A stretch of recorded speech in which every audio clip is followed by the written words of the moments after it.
This episode of Heavy Cardboard is brought to you from the great folks over at GameSurplus.com, bringing the world of board games to you. Now, on to the show.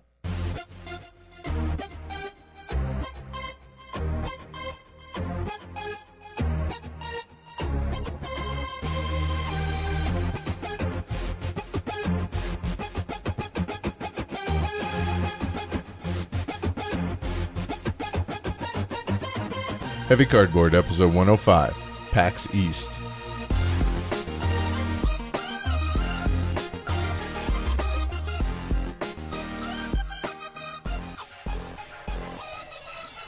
Coming to you from Santarpio's Pizza in Boston, Massachusetts.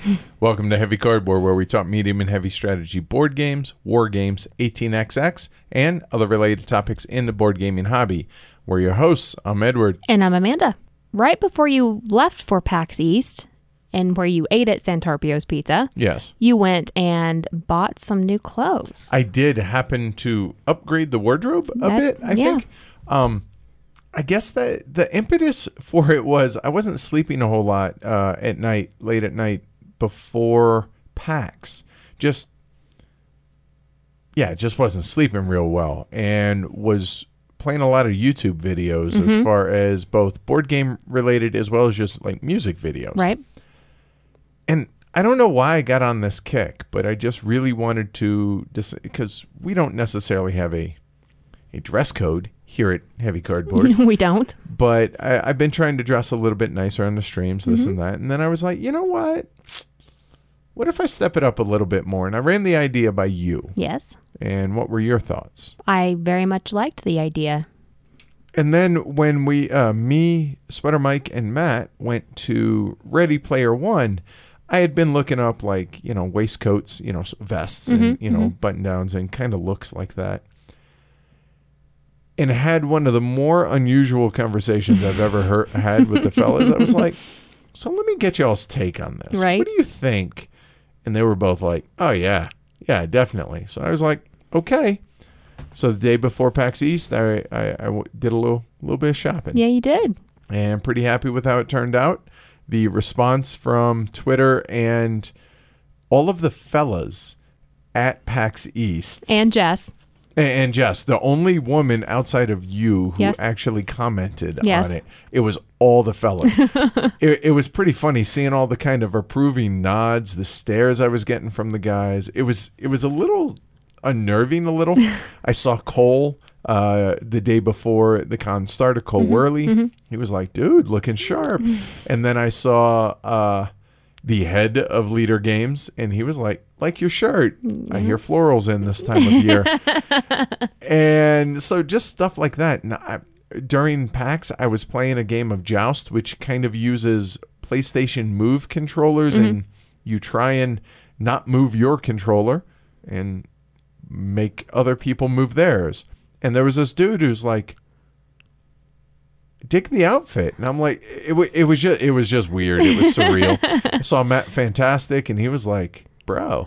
See? If you get Matt Fantastic's okay, you're doing pretty good. I thought so. He has pretty good sense of style. The man can rock a Snow White dress. So. He absolutely can. Yes. For sure. But anyway, so upgraded the wardrobe.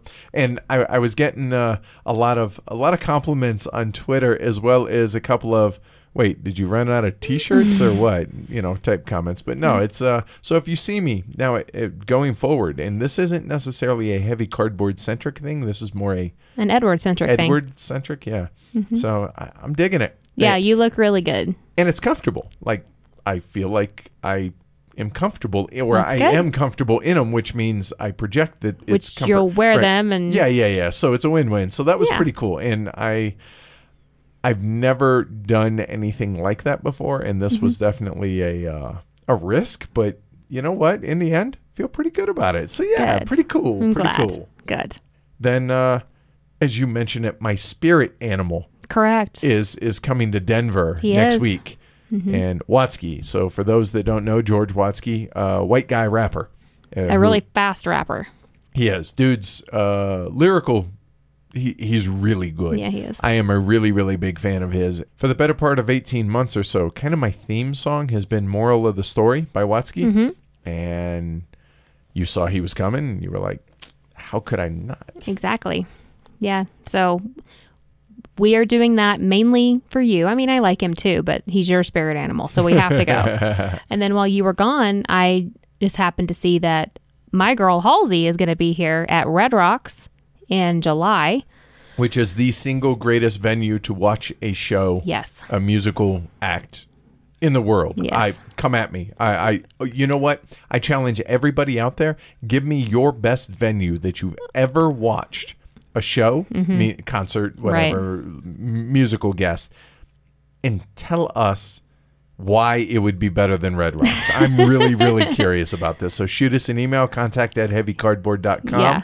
And I think we'll float that next episode or a couple weeks from now and see what people say are the best venues to watch music at. Because that one is amazing. But so I thought, I highly doubt that there's tickets available, but I'm just going to look. And there was. So I bought them. And as a surprise to you, whenever you landed, I let you know that we were going to be going in July. So yeah, pretty cool. I'm Looking so forward excited. to that. General admission, which normally is not a thing that I'm in favor of, but at Red Rocks, that means you get better seats. Yeah. So, because they are seats in the amphitheater. Yeah, looking forward to it. That'll be pretty cool. Yeah, pretty cool. I'm excited. While I was in Boston, let's switch over to food. So we've got fashion, we got music. Now moving on to food. Correct. All right. Life-changing moment. Big shout out to Jess. Thank you, London Fog. Where the hell has this been all my life? So for those that don't know what a London Fog is, because I'll be honest, I had no clue. I'd never heard of this.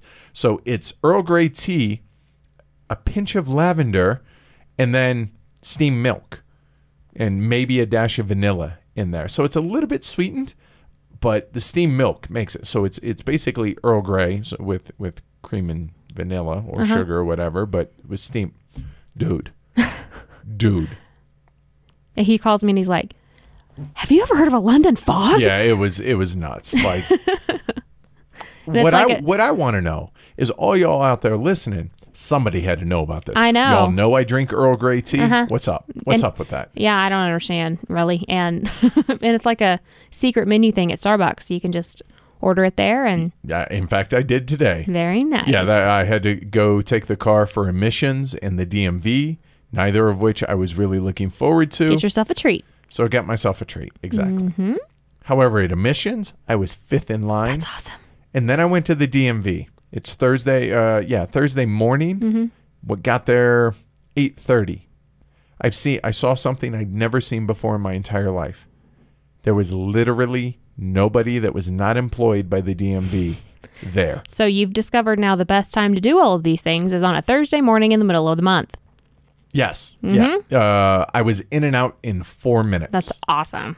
At the DMV. It's insane and fantastic. To be able to register the car because it needed to get emissions tests, this and that, whatever. But yeah, wow. Yay! That was really cool. All right, getting back to food. So we got drinks now. Well, also, for those that don't know, I'm a big gin, not a big gin drinker, but I enjoy gin. When gin he and cranberry drinks, or he cocktails. drinks gin. Right. Had a couple of really, really good cocktails. The bee's knees. So it's a little bit of honey, lemon, and some gin and some other stuff. But yeah, really big fan. Okay. Definitely had a couple of really enjoyable cocktails while in Boston. Nice. And then did something that I would never do really on my own, but went to a few different, well, really two different vegan restaurants while I was there. I am very much a carnivore's carnivore. If I could just eat steak the rest of my life, I'd be okay. Maybe a little chicken here and there, some bacon, whatever. But checked out a couple of these places. By Chloe is a kind of definitely a modern kind of hip type restaurant or whatnot. And I had a meatball sub. Again, let's go back to this is vegan. It wasn't bad. It was mostly mushroom or whatever. Right. Not my favorite, but it wasn't bad. Totally edible. Okay. However, dude. Yeah, I heard about this. They had fries. So, okay, French fries. Cool. Good. But the beet ketchup that's homemade there. That's bizarre sounding. Yeah. So instead of it being tomato based and, processed sugar, whatever, it's vegan. It made with beets for the ketchup. That's and crazy. That was if I never have ketchup again, I would be really okay with that as long as I have that beet ketchup. Wow. It was really that good. That's incredible. So that was the best thing I had at By Chloe. Mm-hmm. And then, if not the best restaurant, I would say one of the two best restaurants that I went to and went there twice was a place called Life Alive. Okay. So first off, again, it's vegan. So no meat, no dairy, et cetera, et cetera. But they had this kale chopper, which I was fascinated by. So this kale chopping machine, I don't know where it got the kale from. I don't know if it was automatically inserted, but it just spits out kale chopped because they went through so much of it. That was kind of like the base of a lot of these dishes. There was just rice. Constant? It just constantly is churning out kale. And I was just fascinated by this. That's I was fantastic. just watching this, and yeah, awesome. So Indian flavors in the dishes that I had, mostly Indian flavors with everything that I had at Life Alive. I got to be honest, I wouldn't have been hurt had they thrown some tandoori chicken on top or something like that. Right. But that said, it was really good. Nice. It was filling. Yeah. So wow, that was pretty amazing. But the highlight of outside of the London fog, again, we're back to drinks, but neither of which were cocktails. At Life Alive, they have this drink called the Spicy Pineapple Tonic. Okay. It's really simple. It's pineapple, fresh pineapple, apple, mint, cilantro, and the kicker that makes the drink, jalapeno. So it's a little bit spicy with really refreshing fruit juice, and just it's got some cilantro in there, which as long as you aren't one of those people that it tastes like soap to, which I am not. I love cilantro.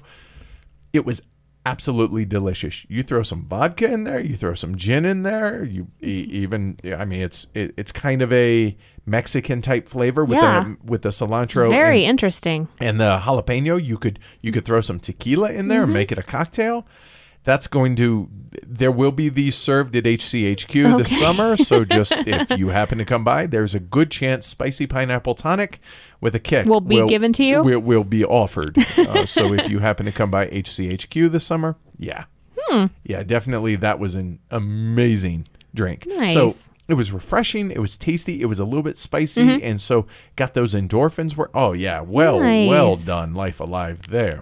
And went to two different locations. I guess it's kind of like a local mini chain. I don't know if there's more than two locations.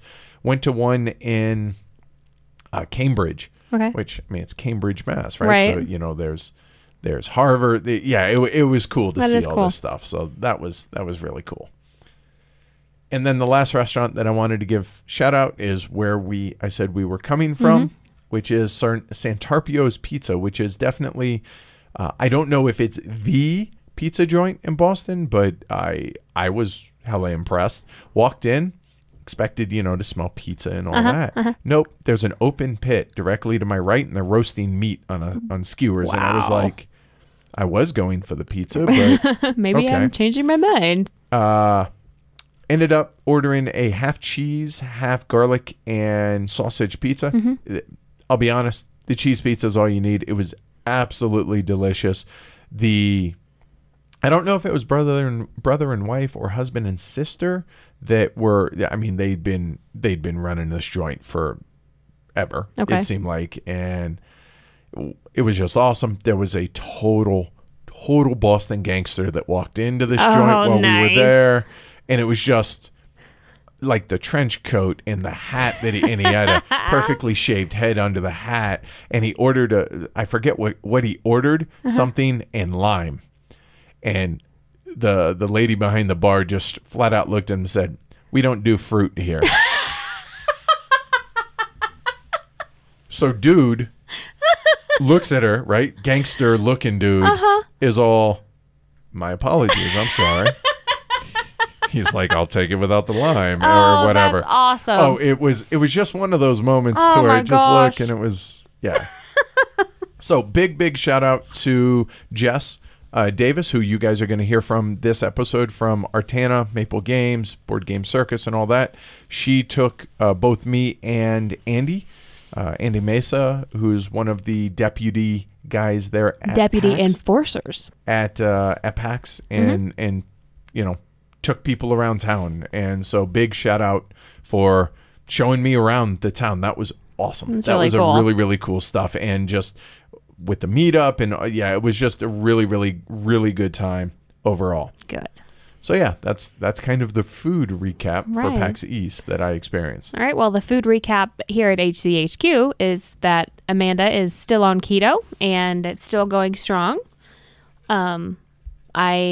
This is honestly the longest I've ever not cheated on any type of dietary program that I've ever been on in my entire life. And how long have you been on it now? Since you went to Reno, since you went to Gamma, so 5 weeks. Awesome.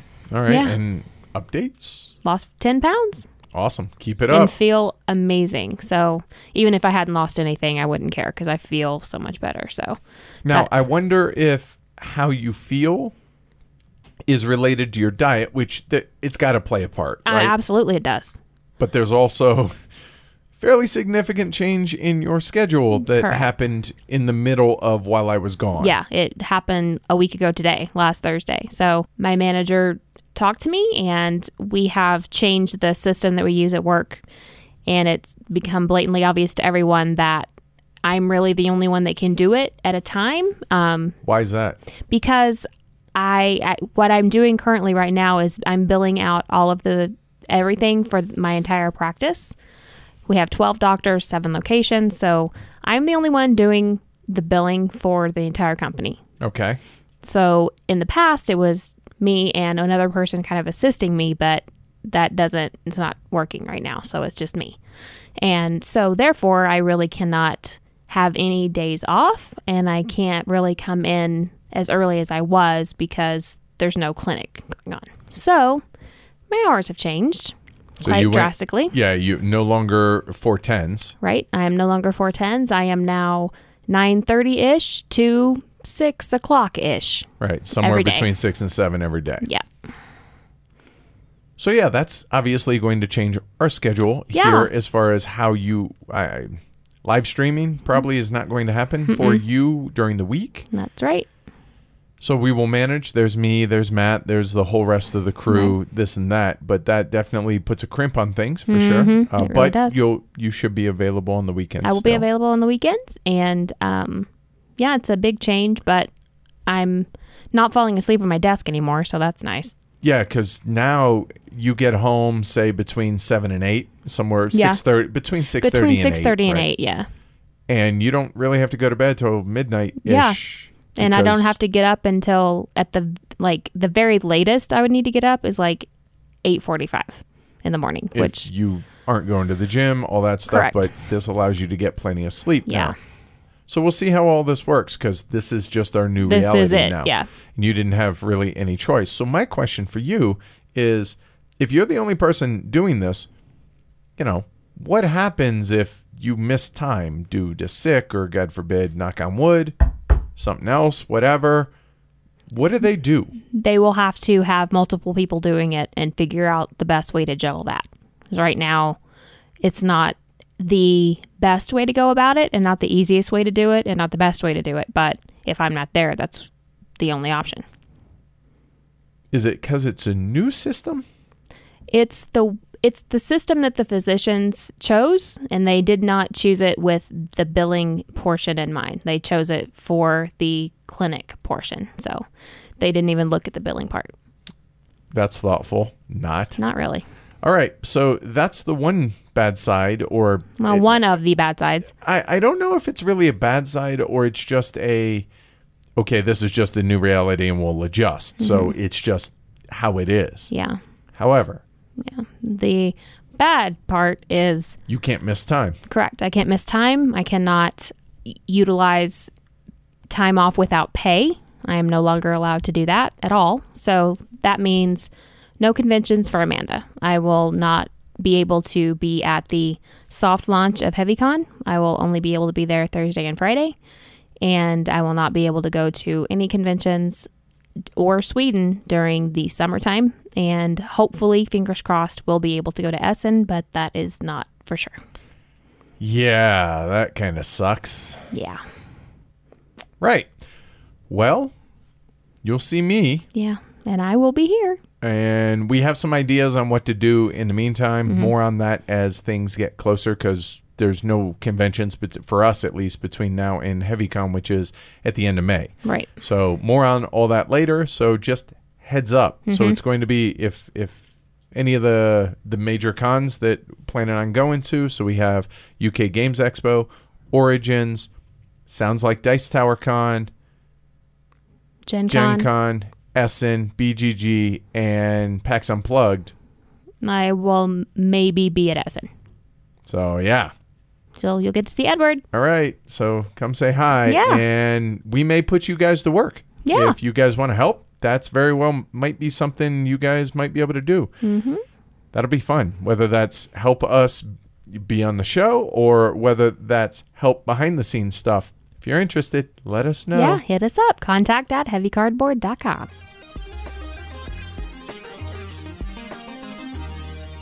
Big thank you to our sponsor, BoardGameTables.com. If you're in the market for a customized, one-of-a-kind board game table, go check them out, BoardGameTables.com.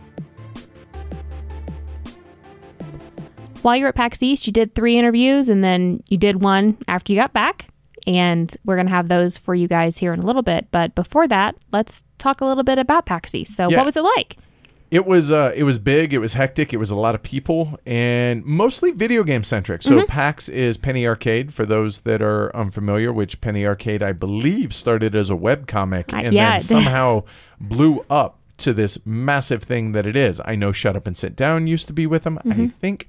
And long story long, PAX now has what? PAX East, PAX Unplugged, PAX South, PAX West, and I think PAX Australia. I think, yeah, there's a lot of them.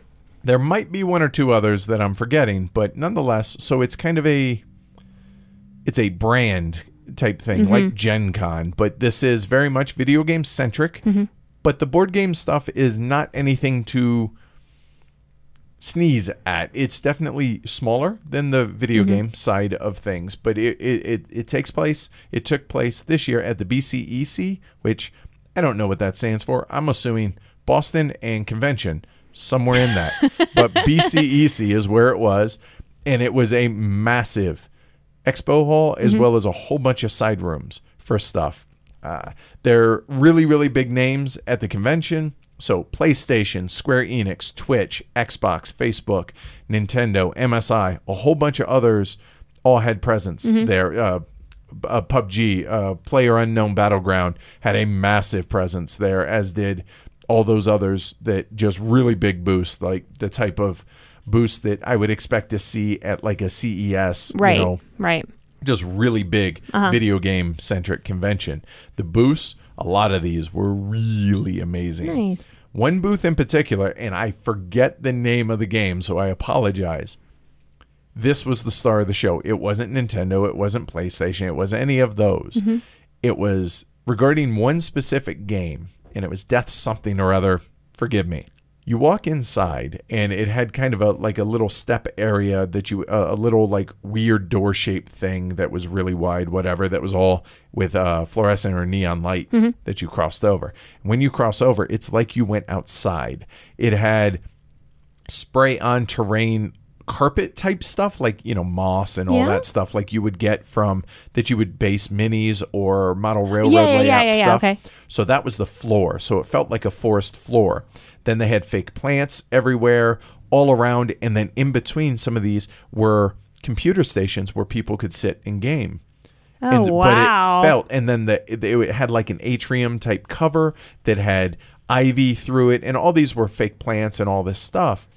But it felt like you were outside. That's and cool. You were in the environment. And I was like, okay, this is what you guys are going to hear. And we talk about this a bit when I talk with Jordan, that games are about experiences, whether it's mechanical experience, the mechanisms, or whether that's the theme. Well, if you have a booth, why not make it immersive? You have the opportunity. So that kind of really drove home the point to me that tabletop in general, board game centric booths at some of these big conventions got a long way to go. Yeah. Well, the they also don't have the money behind them. Understood. But that's what I'm saying, though. This booth wasn't any of these multi-million-dollar or, hundreds of thousands of dollars for this booth setup. It wasn't that. I'm not saying it was a cheap setup, but I'm saying it wasn't one of these massive It wasn't companies. like $1 million to do it. Hell, it might have, but the fact is it wasn't Twitch, it wasn't PlayStation, it wasn't any of these just people that print money and just have tons and tons of money to be able to throw at these real fancy booths. So you can do it is the moral of the story. But yeah, that was really, really impressive. There was also a fair bit of live streaming going on with different video game streamers there. And there was one that they had this massive esports setup to where it was like a Jumbotron type. It was probably 10 by like 7. If you were to put 10 big screens together, by 7, it was just a huge video screen. I watched them play PUBG on this. I watched them play some NBA games. I watched them play some soccer. Nice. And it was totally, it was esports, right? These are all professional gamers up there. And the live streaming setup that they had was amazing. They had, this was a television production. They had some of those really massive boom arm cameras. They had a guy that was, it's all hand controlled at the base of it. And they had, a couple guys commentating up in the booth. Nice. And I was like, that's cool. So I see the level that we're working towards.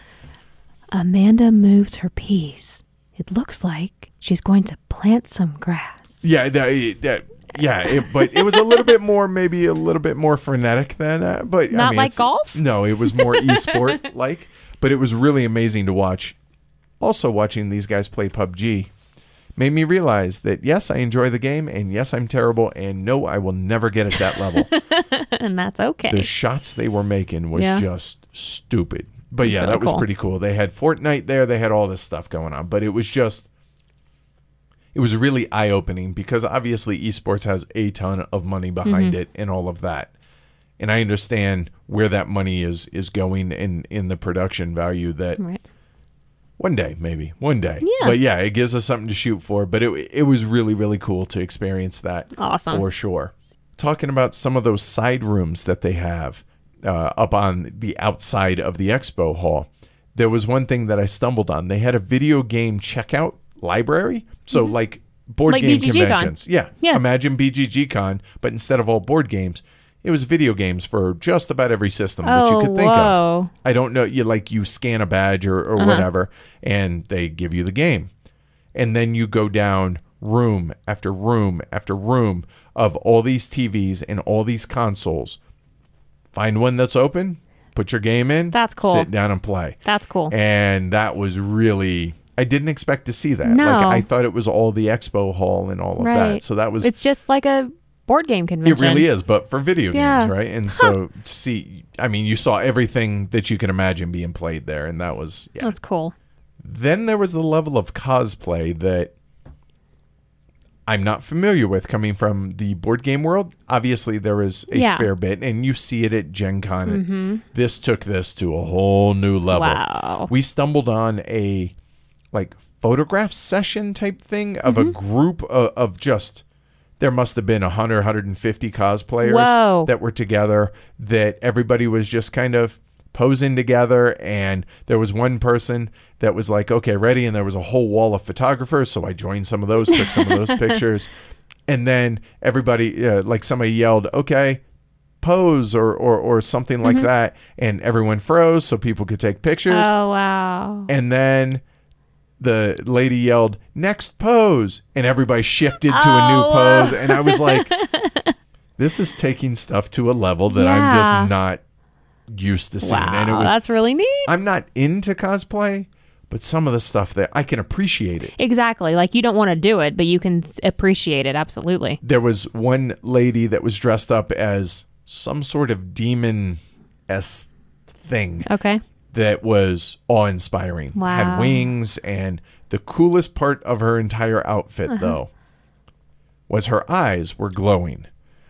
And we looked at that, and she was posing for everybody kind of by herself off to the side a little bit in their own area, and she was answering questions. So I was like, what's the deal with the eyes? Like, how did you make that happen? She said it was ultraviolet or UV contacts. And then her headpiece kind of came down a little bit in front of her eyes, just a little bit up above near her forehead. And it had a black light in there that you can't see, but it shined on her eyes to get her eyes to glow. And I was like, that's genius. Well done. And I asked her, how long did it take you to make? Because almost all. Yeah, they make them. They create their own outfits. Is that what you call them? Outfits, right? Or costumes, probably. Their cosplay dress. I don't know. Attire. There we go. Their cosplay attire. And she said it took me about 3 months. And I was like, wow, that's dedication, right? And I asked her, how long does it take you to get ready? Yeah. And to my surprise, it wasn't nearly as long as I thought. And she said about an hour and a half each day. And I was like, not nearly. For some reason, I'm picturing like movie makeup. You know, you're sitting 6 hours in a chair having somebody apply your makeup and doing it.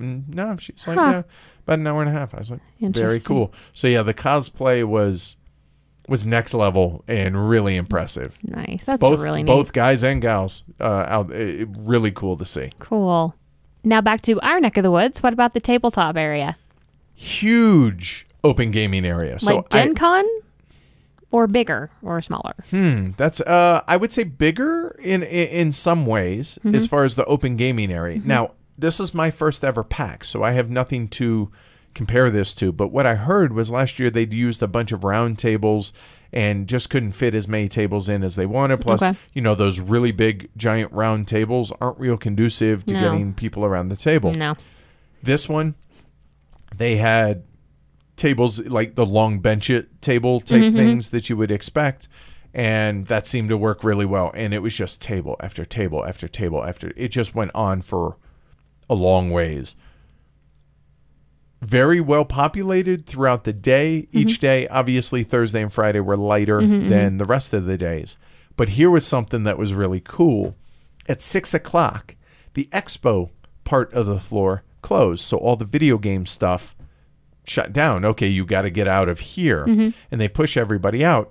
And then there is a mass exodus, both some people leaving the con altogether, but those that were pushing back towards the back, which is where all the tabletop was. So there was this huge influx of folks leaving the video game side, coming over to play tabletop games. Whether that's Magic, whether that was just whatever. But tons of board games out there, card games, the whole 9 yards. So that was really cool. And there was a surprising number of exhibitors there that I didn't really expect. I thought it would just be a couple here and there. And there was actually a fair bit of them in the main expo hall. But outside of that, there was also back towards the actual tabletop area.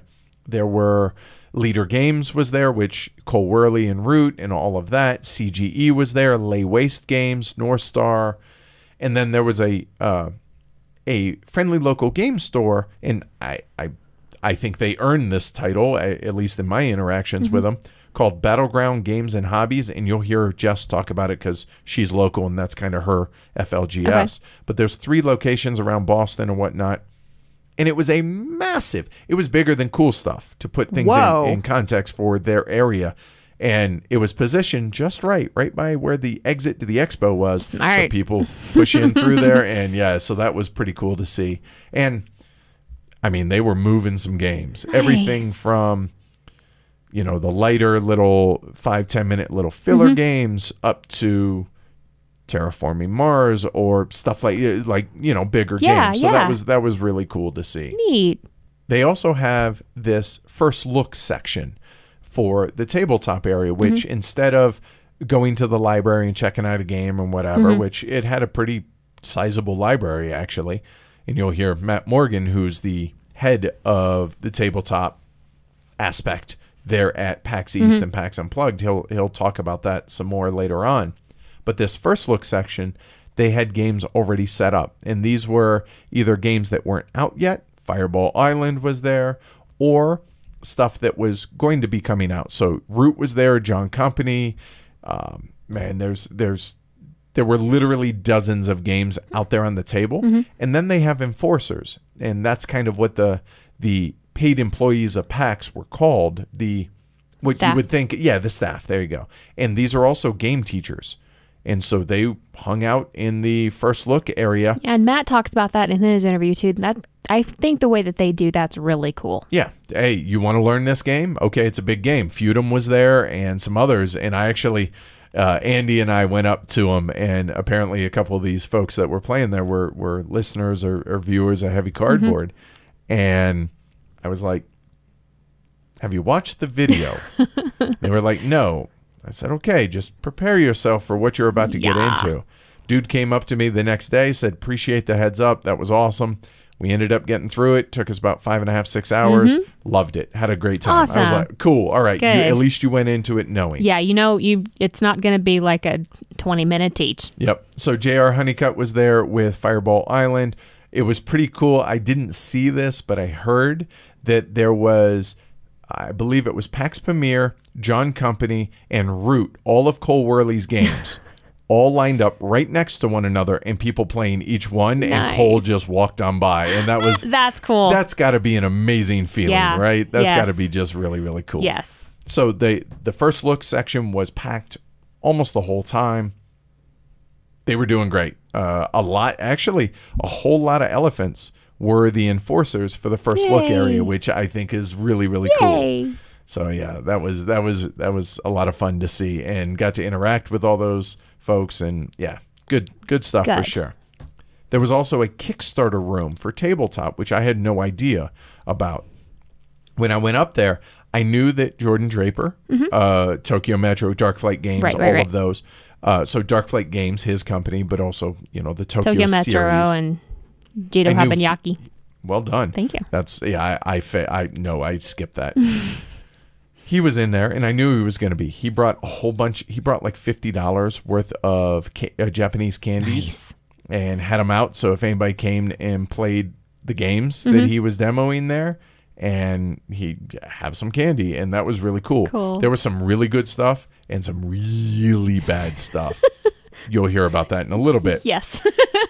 Jess was up there for Artana. She was demoing Einstein and Genius. So that was cool to see. There were a couple others. One of the coolest things that I saw, though, in this room, along with, Jordan, Jess, and all them demoing their games, Mike Selinker was in there, and he was hosting this really intimate, I want to call it almost like a talk. Like a discussion? Yeah, like a panel, but it was just him type thing. Like almost like a TED Talk is kind of how it would feel. Okay. But he was just sitting on a chair, and there were 10, 12 people sitting around listening to him talk about whatever the topic was that he was talking about. And they could interact, they could ask questions, but it was people just sitting around almost like in front of our fireplace, like in the living room type thing. And that was really cool to see. And I know Jordan did something similar on Sunday, talking about just various topics. And it was just interesting. Yeah, it was really cool to see. It was intimate and it sounds like a lecture type of almost thing. Kinda, yeah. But it was interactive. So that was not something I expected to see at a convention, period, much less PAX East. And then this room, it was really quiet. There's 100,000 or however many people that attend PAX East. And then there's this little side room that has room for, it's pretty sizable room, but probably 8 tables in it total area. And yeah, just cool environment and, really fun to experience. So that was unexpected. So that kind of describes what I saw. And then obviously going through all the video games and seeing a whole lot of upcoming games, as well as a lot of Kickstarter video games where there are a lot of small booths. So there were all these massive, really big booths, and then there was kind of the type of booths that you would expect to see kind of at a board game convention, not the Asmodees and stuff like that. Right, like the ones up against the wall. Exactly. Yeah. That's exactly it. And there was just a whole bunch of indie video game publishers there that the difference between board game and video game in this case is they had monitors, they had, the whatever PCs set up or Xboxes or PS4s or whatever to where people could demo the game. I cannot fathom the amount of electricity that was spent at PAX East for all of this. That bill, woo! I imagine that was incorporated in the cost of the booth. I hope so, yeah. I imagine PlayStation probably paid a bit more than Kickstarter, The Kickstarter room. Right. But yeah, good stuff. Then kind of want to talk about the meetup a little bit. So I only played one game, first off. I played Greed Inc., which while I was there. Andy Mesa taught it, and it's one of the few splatters of the big ones. splatters that I hadn't played. We have it, but hadn't played it. Right. Definitely a heavy negotiation. John Company apparently was inspired by some of the stuff in Greed Inc., so I get that. Very heavy negotiation investment game that was really cool. Extremely sandboxy, but really cool. It was Andy, Siddharth, Joshua, me, and Jess.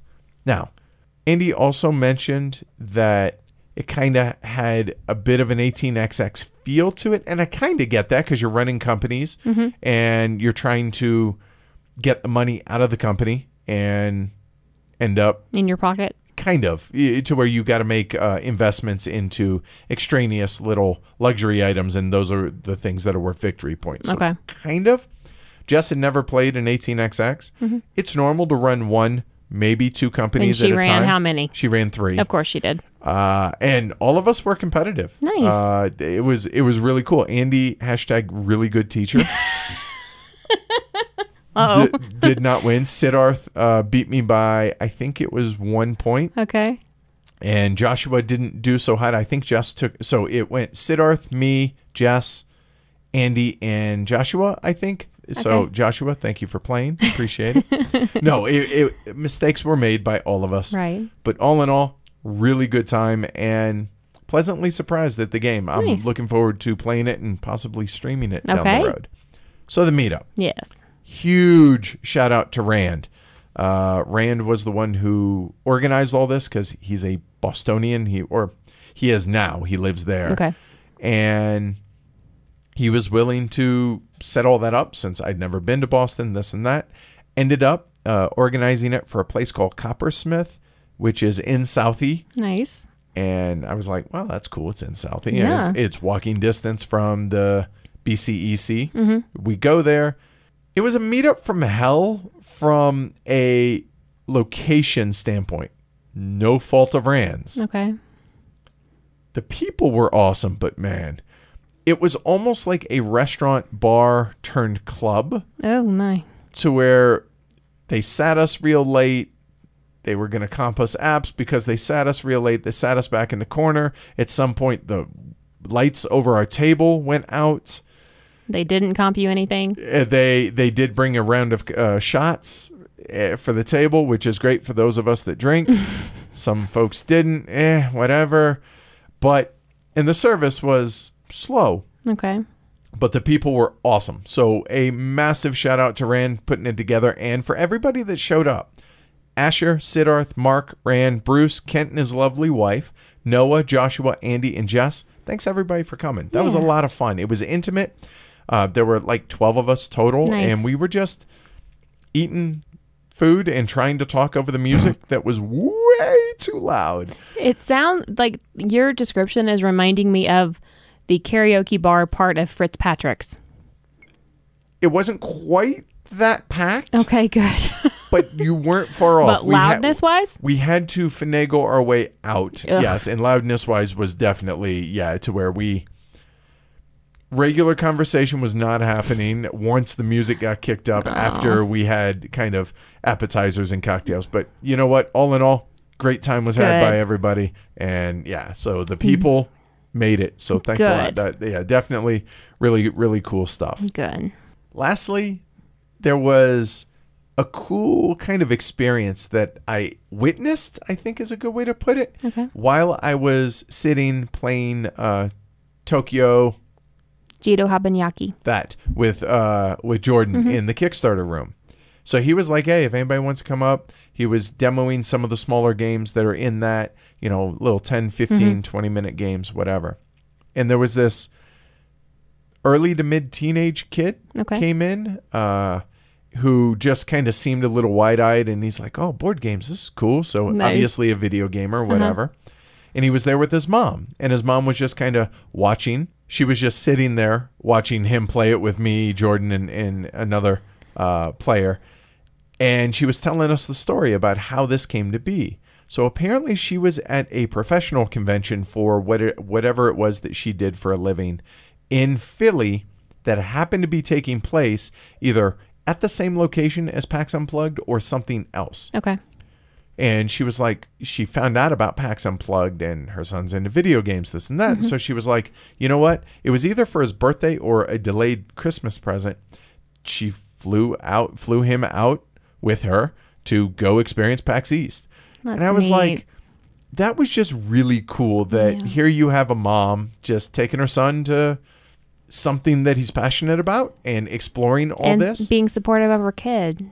So that was really cool. So that was a good moment. And apparently she was quite smitten with the idea of Jordan's game. So she may have actually ended up backing it on how the late pledges work and all that stuff. So that was really, really cool to see. Awesome. Yeah, that was kind of my feel-good moment of PAX that I witnessed. That was, definitely good stuff. Yeah. So that said, enjoy the interviews, y'all. We have Cole Wehrle of Leader Games as well as Cole Wehrle, the designer. You're probably going to want to listen to that if you're a PAX aficionado. Yes. Also talk to Matt Morgan, who, again, runs the tabletop aspect at PAX East as well as PAX Unplugged. Talked to Jordan Draper and got some new information on upcoming games as well as where the status is on existing Kickstarter and other pre-order games, i.e. Turn Market. Yes. And last but not least, which ironically, Jess Davis, the one who is local in Boston, didn't interview until I got home. Oops. Yeah. Well, you forgot. Well. Y'all forgot. It's fine. It was pretty cool, though, to get a local's perspective of things, as well as PAX East was her very first convention previously. Yeah. And so hearing how that changed and everything, I thought was pretty cool. So that said, you guys enjoy the interviews, and we'll see you on the other side.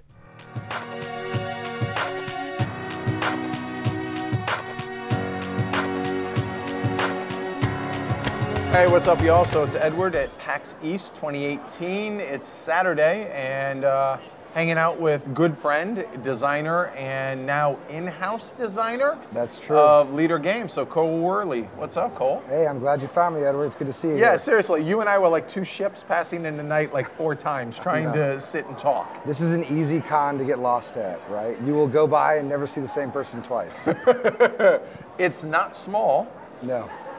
So have you been to any of the PAXs before? Or This is my first PAX, and I mean, I would go to South by when I was in Austin, and that's kind of like this, but this is twice as big, and where the hipsters are replaced with people in cosplay. I think it's the biggest difference between this and South. So a lot of hipsters then, because there's a lot of cosplayers here. No doubt. Saw some really, really intricate, some less so, but some really, really impressive cosplayers here.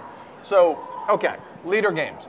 You and Leader, why are you here at a predominantly video game-centric convention? So this is just the funny thing about our property. So Vast has a huge crossover audience, which allows us to do print runs that are sort of outsized for our place in the board game industry, but it's because there are a lot of people who play video games who dial into it. So for instance, the people who work at Riot, like Vast is like one of their in-house games. So is it the artwork or the game? I think, well, it's both. I think it's tapping into that fantasy trope. It's letting people who normally run tabletop games have an off night where they don't want to run a D&D, so they play Vast instead. And then of course the art is dialing in. I mean, you've seen all the booths that we see out here. Very serious, lots of like glowing eyes and kind of dark looks and shady trees and things. Vast is sort of a cartoony retro feel. People dial right in. So when we talk to people, barely anyone's ever heard of it, and most of the time they walk away buying everything after a demo or two.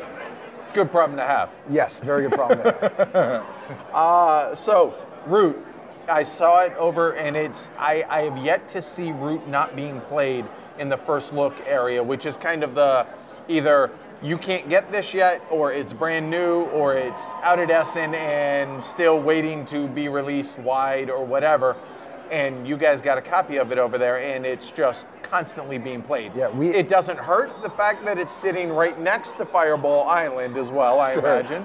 Yeah, I mean, I figure if we can compete with a bunch of marbles and people shouting, we can compete with anything. So yeah, our demo tables have been completely packed. Usually it's about an hour wait to play. We can't even have a waiting list because, you know, sometimes people don't show. Sure. We've been stacked. We're running 3 demos. 2 of them are in our booth or around our booth, and then 1 of them's at the first play. All right, that's... Should have brought a 4th copy, or a 5th. Good problem to have again, right? So what? Where is Root? Where is the status of everything? Because obviously the Kickstarter is done, really successful. Sure. So what's up with it now? Root is in a dangerous place where it is ahead of schedule. And I'm going to say this, I know, and I'm regretting this is on tape already. But we shipped, the factory has all the files. We have a couple small adjustments, but it's basically entering production now. It'll be shipping by the summer. Hopefully, if everything goes well, it'll ship to backers in late July, and we'll be releasing it officially at Gen Con in August. Awesome. So, ahead of schedule. From what you and I, because you and I were talking the very first day here, that you are very structured in the way you do things. So you want to talk a little bit about that? Yeah, I mean, a game, I think there are folks in the industry, this is the kind of thing that doesn't make its way into a development diary. Games are complicated, right? You need a lot of Gantt charts, you need to use a sauna. Yeah, there are a lot of moving parts, and with this project, one of the things I've liked about Patrick is at every stage... Patrick being leader of Leader Games. My boss, the creative director. If I tell him something I need to keep the game on schedule, he'll give it to me. So I told him, this is a pretty intense development schedule, but I can do it, but I'll need a full-time editor for 3 months. And I got one. And Josh Yeardsley has been fabulous. He does a lot of work in the game industry, and he's been just an absolute rock throughout the entire project. And the project had studio priority, so I can pull people off whatever they're doing to play test, and I don't even need to be in the play test. So it's allowed me to condense a lot of work into a relatively short span of time. And look, we were ahead of schedule, so that means we had time to delay things if I felt like the game needed more effort. But we just kept playing it and not needing to change anything, and so I decided, all right, it's time to just ship it off. So that's base game as well as expansions, the whole kit and caboodle? Everything, the solo mode, the co-op mode, all the expansion factions, it's all done. It's all at the factory.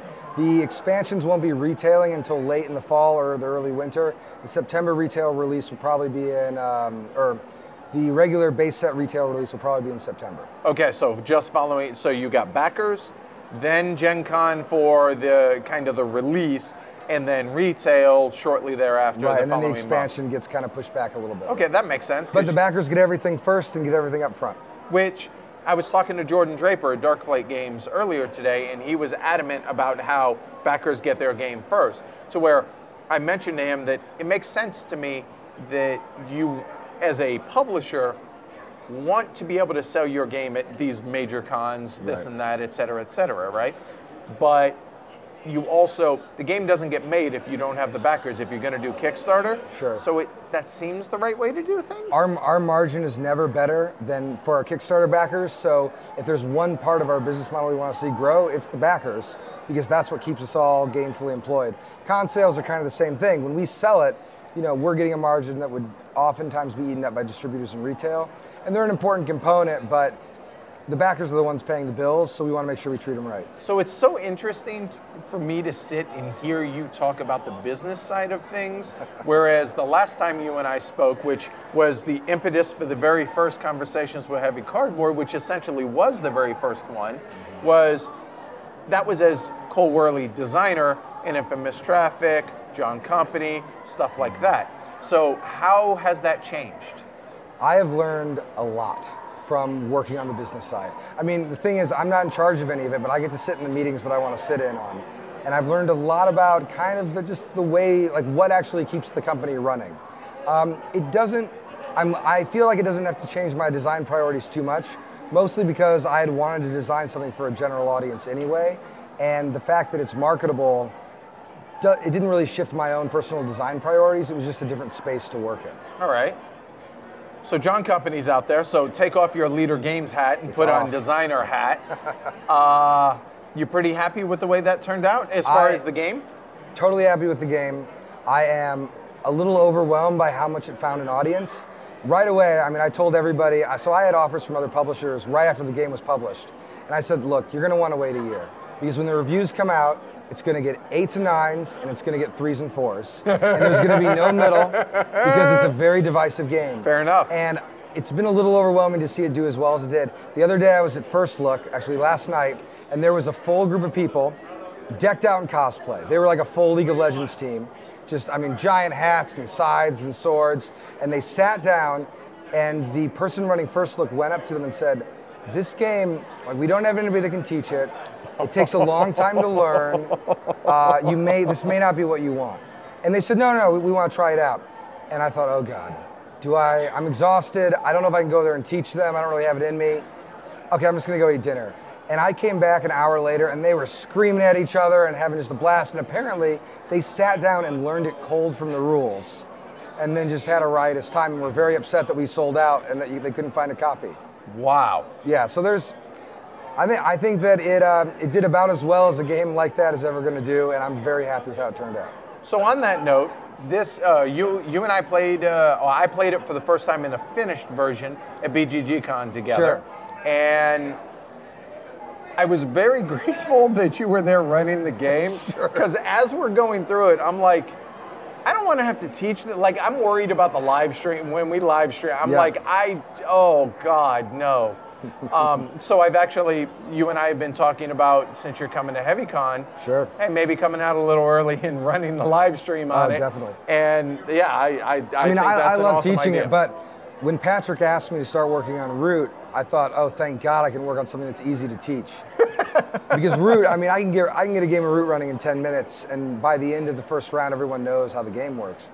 With John Company, it's a commitment. It's a big game. I do not want to do a game that heavy anytime soon. Cool. All right. Fair enough. Well, give me a year. I'm sure it'll pick back up. All right. So with Root being essentially done as far as the actual game itself and all of that, the obvious question now is, okay, even though it's not out there yet, what's next? So my work with Leader Games, this is where describing my position is helpful. I get put on a project. I get to lead it. I get to help organize it and make sure everything runs on time. And I think after this project, Patrick trusts me to run another one at some point. But there was a general understanding that after this is over, I get a few months to work on other projects. Kind of pet project type pet stuff? projects. Yeah. He sort of has right of first refusal, so I'll run things past him. But I'm working on some weird games that are definitely not suited to the brand, and I'll offer them to him. But I can see some projects ending up back at Hollandspiel. I might even do something with Phil. Phil being Sierra Madre, right. Phil Eklund, right? And one thing that I am starting to work on is I've gotten a lot of requests for a second edition of Premiere.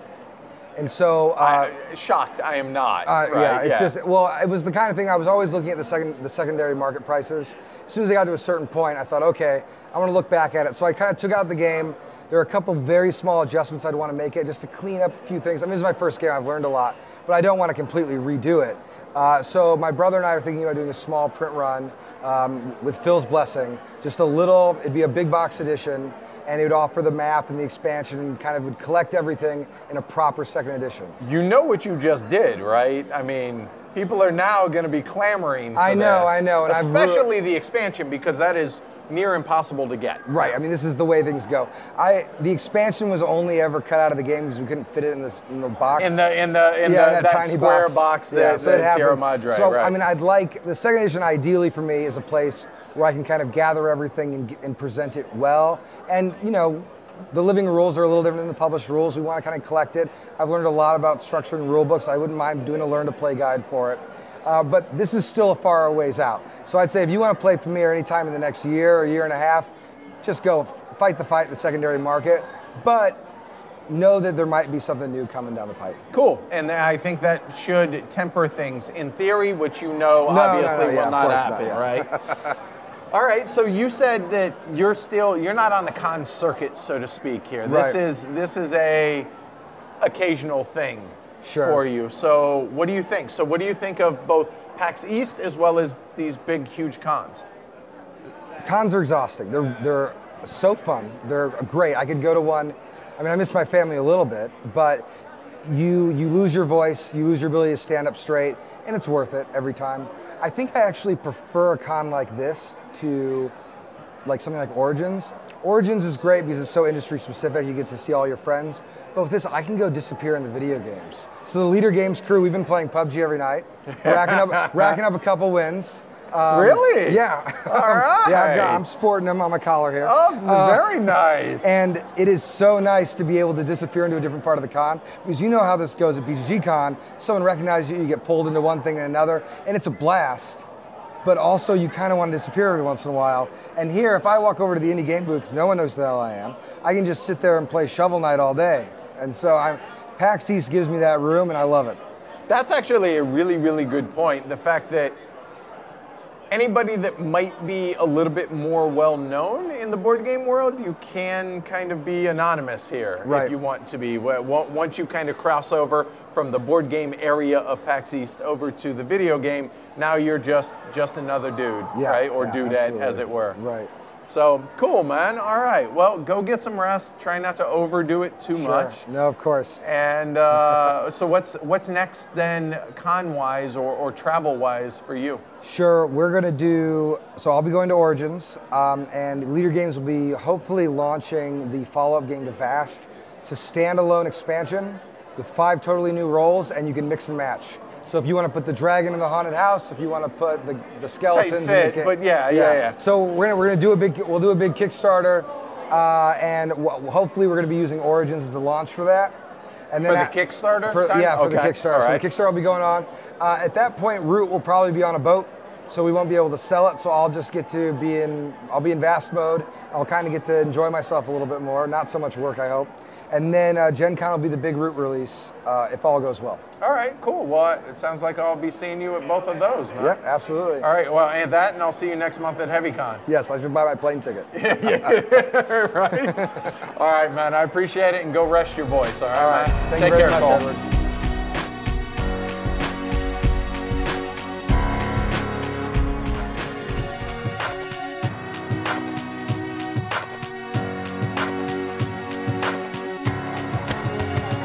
All right, here we are at PAX East 2018 in Boston, Mass. Happy to be joined by Matt Morgan, the tabletop department head, manager. Department manager. Head manager. So basically, you're in charge of all of the tabletop of PAX, whether it's PAX East or just PAX, period. We have a small team. I do PAX East and PAX Unplugged. We have 2 other great individuals on the team. One that handles tabletop for PAX South, another that handles for PAX West. And not to leave out our friends across the other side of the world, we do also team up with PAX Australia. We have a good working relationship with them down there. So what is it exactly that you do? Because you and I know, but tell the folks at home kind of the behind the scenes stuff. Yeah, it's a very varied position, all sorts of different responsibilities. So I am actually employed on a part-time basis for the convention. And a lot of the work of the department manager is actually sort of externally facing, from the squad of people that you see actually on the floor. Well, we have a great staff of about 100 enforcers. We call the PAX staff enforcers. They're the ones actually down there doing the hard work, wearing the red PAX East shirt and making the table department go. The manager does most of the work before the convention actually starts. Which makes sense, right? So prior to that, I'm part of the sales team at ReedPop, which is a convention management agency that works with Penny Arcade to put on the Penny Arcade Expo, PAX. So I have responsibility of working with the ReedPop sales team to select, roughly up to 40 companies to come in as exhibitors. And that varies from RPGs, miniatures, board game publishers, vendors who sell accessories, retailers. We bring in a good mix. We help book them, find out what kind of space they need and what kind of things they may need for booth logistics, and do all that coordination across the show.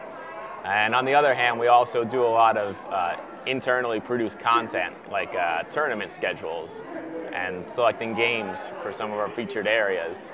All that takes place before the show. Once we show up on site, we turn the crank, get the machine going. I have a great team of, we call them deputy managers, who actually handle the minute-to-minute needs of the staff on the show floor. Hopefully they've got everything under control. and I get to come here and kick back a little bit, and I get the call. I'm basically on call the whole show. I get to roam around, and when things break, I may have to step in and fix them. Otherwise, it'll be a good day. All right, so PAX itself is a lot more low-key than lead up to any of the PAX. Yeah, particularly for my specific position. Everyone else, all of the other 100 or so enforcers we have within the department, they are all paid staff of the show as well. It's not a volunteer crew or anything of that nature. But generally speaking, they will show up a day or two prior to the convention, and that's when their work will begin. All right, now there's a bunch of different areas that I've seen down there. You got the massive open gaming area to where it's just a bunch of long tables. Grab a game either from the library that you guys have, bring your own, whatever, sit down and play, right? Correct. And then there's the first look area. You want to talk a little bit about the first looks? Yeah, first look was something we tried new at PAX Unplugged for the first time, and it went so well that we decided it's something we should try to bring to all the other PAX conventions. It's something that we've been doing for a little bit at PAX West without, branding it under any specific title. We were bringing in some of the games that had been released at Gen Con, putting them in a room at one of our off-site hotels, and just letting people play those titles. It went well enough, but it didn't have a lot of extra enforcer staff there to help people teach the games. Sure. Help people form up groups to get a full table going. And really the convention we saw as doing it the best was BGG-Con. And not to go into the whole story of, unfortunate overlap of last year. The same weekend, right? The same weekend as PAX Unplugged. A lot of our enforcer staff was disappointed in that because we do go to BGG-Con. That's our relaxation time. We would go to that convention. So it was almost motivated by, I would go there and get to play all the new Essen games. I can't go this year, so I better make sure I can go get all the Essen games myself. And it's a pretty simple formula. Put them out on the table, get a crew of staff that can learn up all the rules. We started organizing all this online. Like I said, typically the job doesn't start until 2 or 3 days before the con. We tried to fire this into high gear with our crew about a month in advance and start assigning people games, having them learn the rules. And prior to that, PAX had largely just been the free play tables that you mentioned. Seating for thousands and access to a board game library that's modest, pretty large, about 1,600 games, but it doesn't quite compare to some of the premier conventions that are solely focused on offering a great library. Like the aforementioned exactly. BGG-Con, right? BGG-Con, say in Origins, those are in the 5,000 game selection. So this year, PAX Unplugged, you guys are not, you made it to where the dates are not overlapping like it was last year. So the dates for Unplugged this year are when? So they haven't actually been officially announced yet, so I can't comment, but you can find them online. So hopefully by the time this drops, if I have my say, they will be fully publicly announced. Okay, fair enough. I've heard rumors early December, somewhere around there. So it sounds like a good time of year. Okay, all right, fair enough. All right. So with that said, what's your favorite part of PAX? How did you get involved in this, and what is your favorite part of it? Well, I got involved in PAX because I was an attendee first. I was always very interested in what PAX had to offer because it brought a little bit of all my interests together. I mean, I was the kind of attendee who would come to play board games, to check out the video games, both the AAA and the indie. I'd go to the concerts at night because I love the musical acts that they would have on. So it really was that multiple conventions within a larger convention. After attending for a year or two, I started attending as a member of the media. Going back about 5 years, I would write actually as a paid, semi-professional journalist.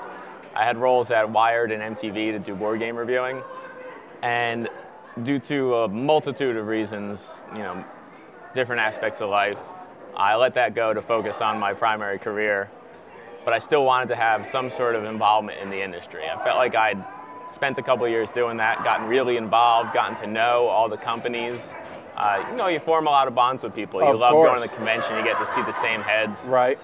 I wanted to still have a bit of that in my life. I figured it would be easier rather than staying up to 2 a.m. banging on the keyboard trying to review a board game on Thursday night. I can focus all my energy into 1 or 2 weekends a year where I'm really on the floor doing the convention work. And PAX was my first choice just because that was the one I was most a fan of as an attendee. So I did work on the floor as a regular shift enforcer for about 5 years before just for Unplugged was my point when I moved into the actual show management and got to be a department manager. Prior to that, I was one of the deputies who would run one of the shifts. I would typically do the morning and kick off the show for the department. Very cool. My favorite part to get into that one, I like that PAX is a convention where the majority of the content is driven by that 100 enforcer staff in the tabletop area. It's not driven by exhibitors coming in to run events or select tournaments. A lot of the games you see on the tournament schedule or on the table in the first look area, even in the library, that's not paid placement. No one comes in and says, I would like to give X amount of dollars and promote my game to have a tournament. They may make suggestions. We may even solicit, nominations from time to time just to see what the industry has to offer.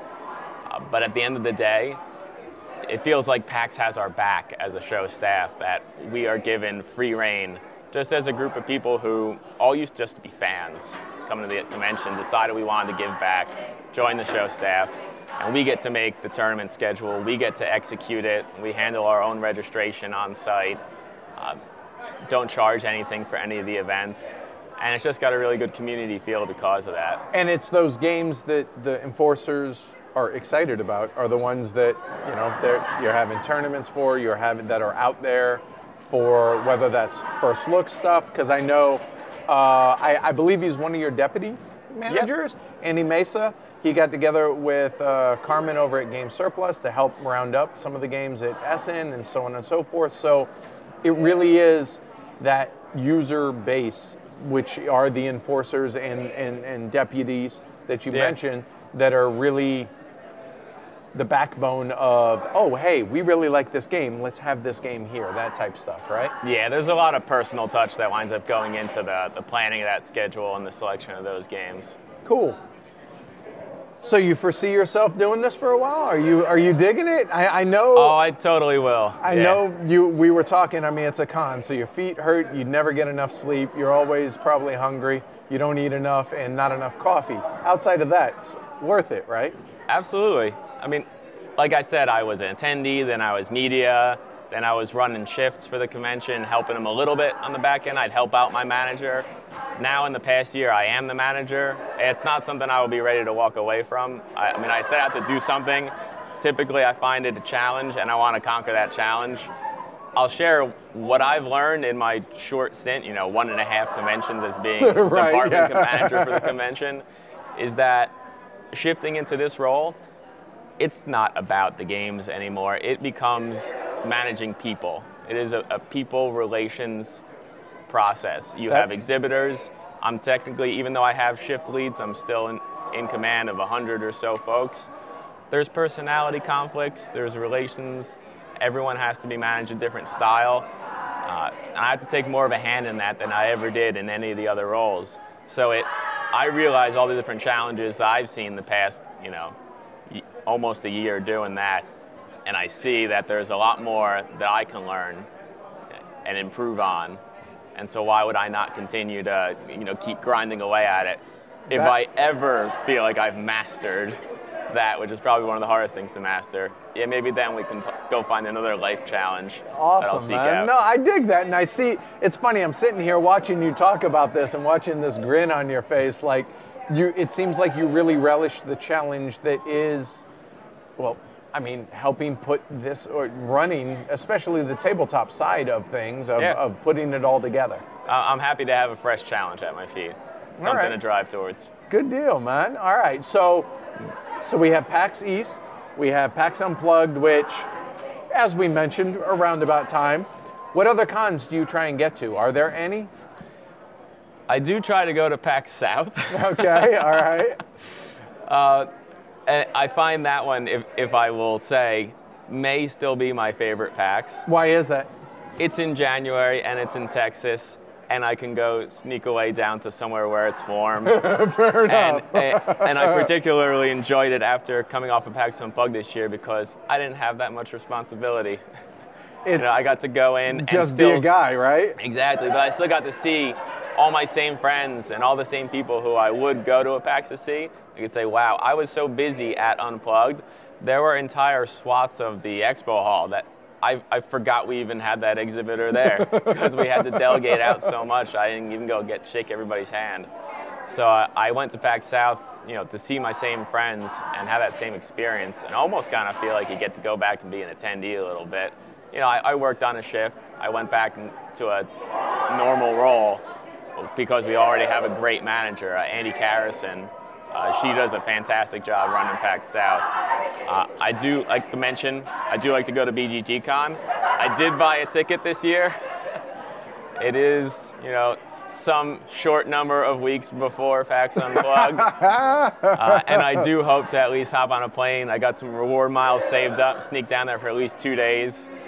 Maybe if there's not enough Essen games, I can buy a couple there and bring them back up to PAX Unplugged. Awesome, because that lead up, regardless of whether it's a week before, 3 weeks before, 4 weeks before, whatever, that's crunch time for you. And I'll be honest, the reason I felt comfortable buying the ticket, not like I'm wasting it, is because around 2 weeks prior to the last Unplugged, it felt like the calm before the storm, because all of the union orders for, furniture layouts and power, all that's in already.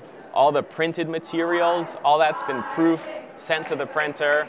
The website's live, all the tickets are probably sold out. There's nothing left to do except say, we have made this great plan. Everything's at the printer already in the building's hands. And you kind of get, stir crazy and restless. And this is that'll be a good outlet then. So I can go play games for 2 days. Nice, good stuff, man. All right, then it sounds like I will see you at BGG Con and then very likely PAX Unplugged.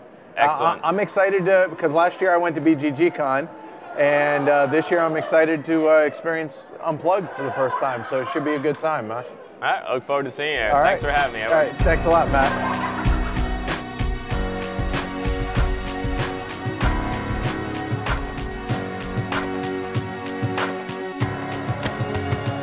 Hey, what's up, y'all? It's Edward from PAX East 2018 here in Boston, Massachusetts. And so the last time you and I talked was at HCHQ in Denver, and you have since moved to Tokyo Metro. So Jordan Draper moved on to the Tokyo Metro. Yeah.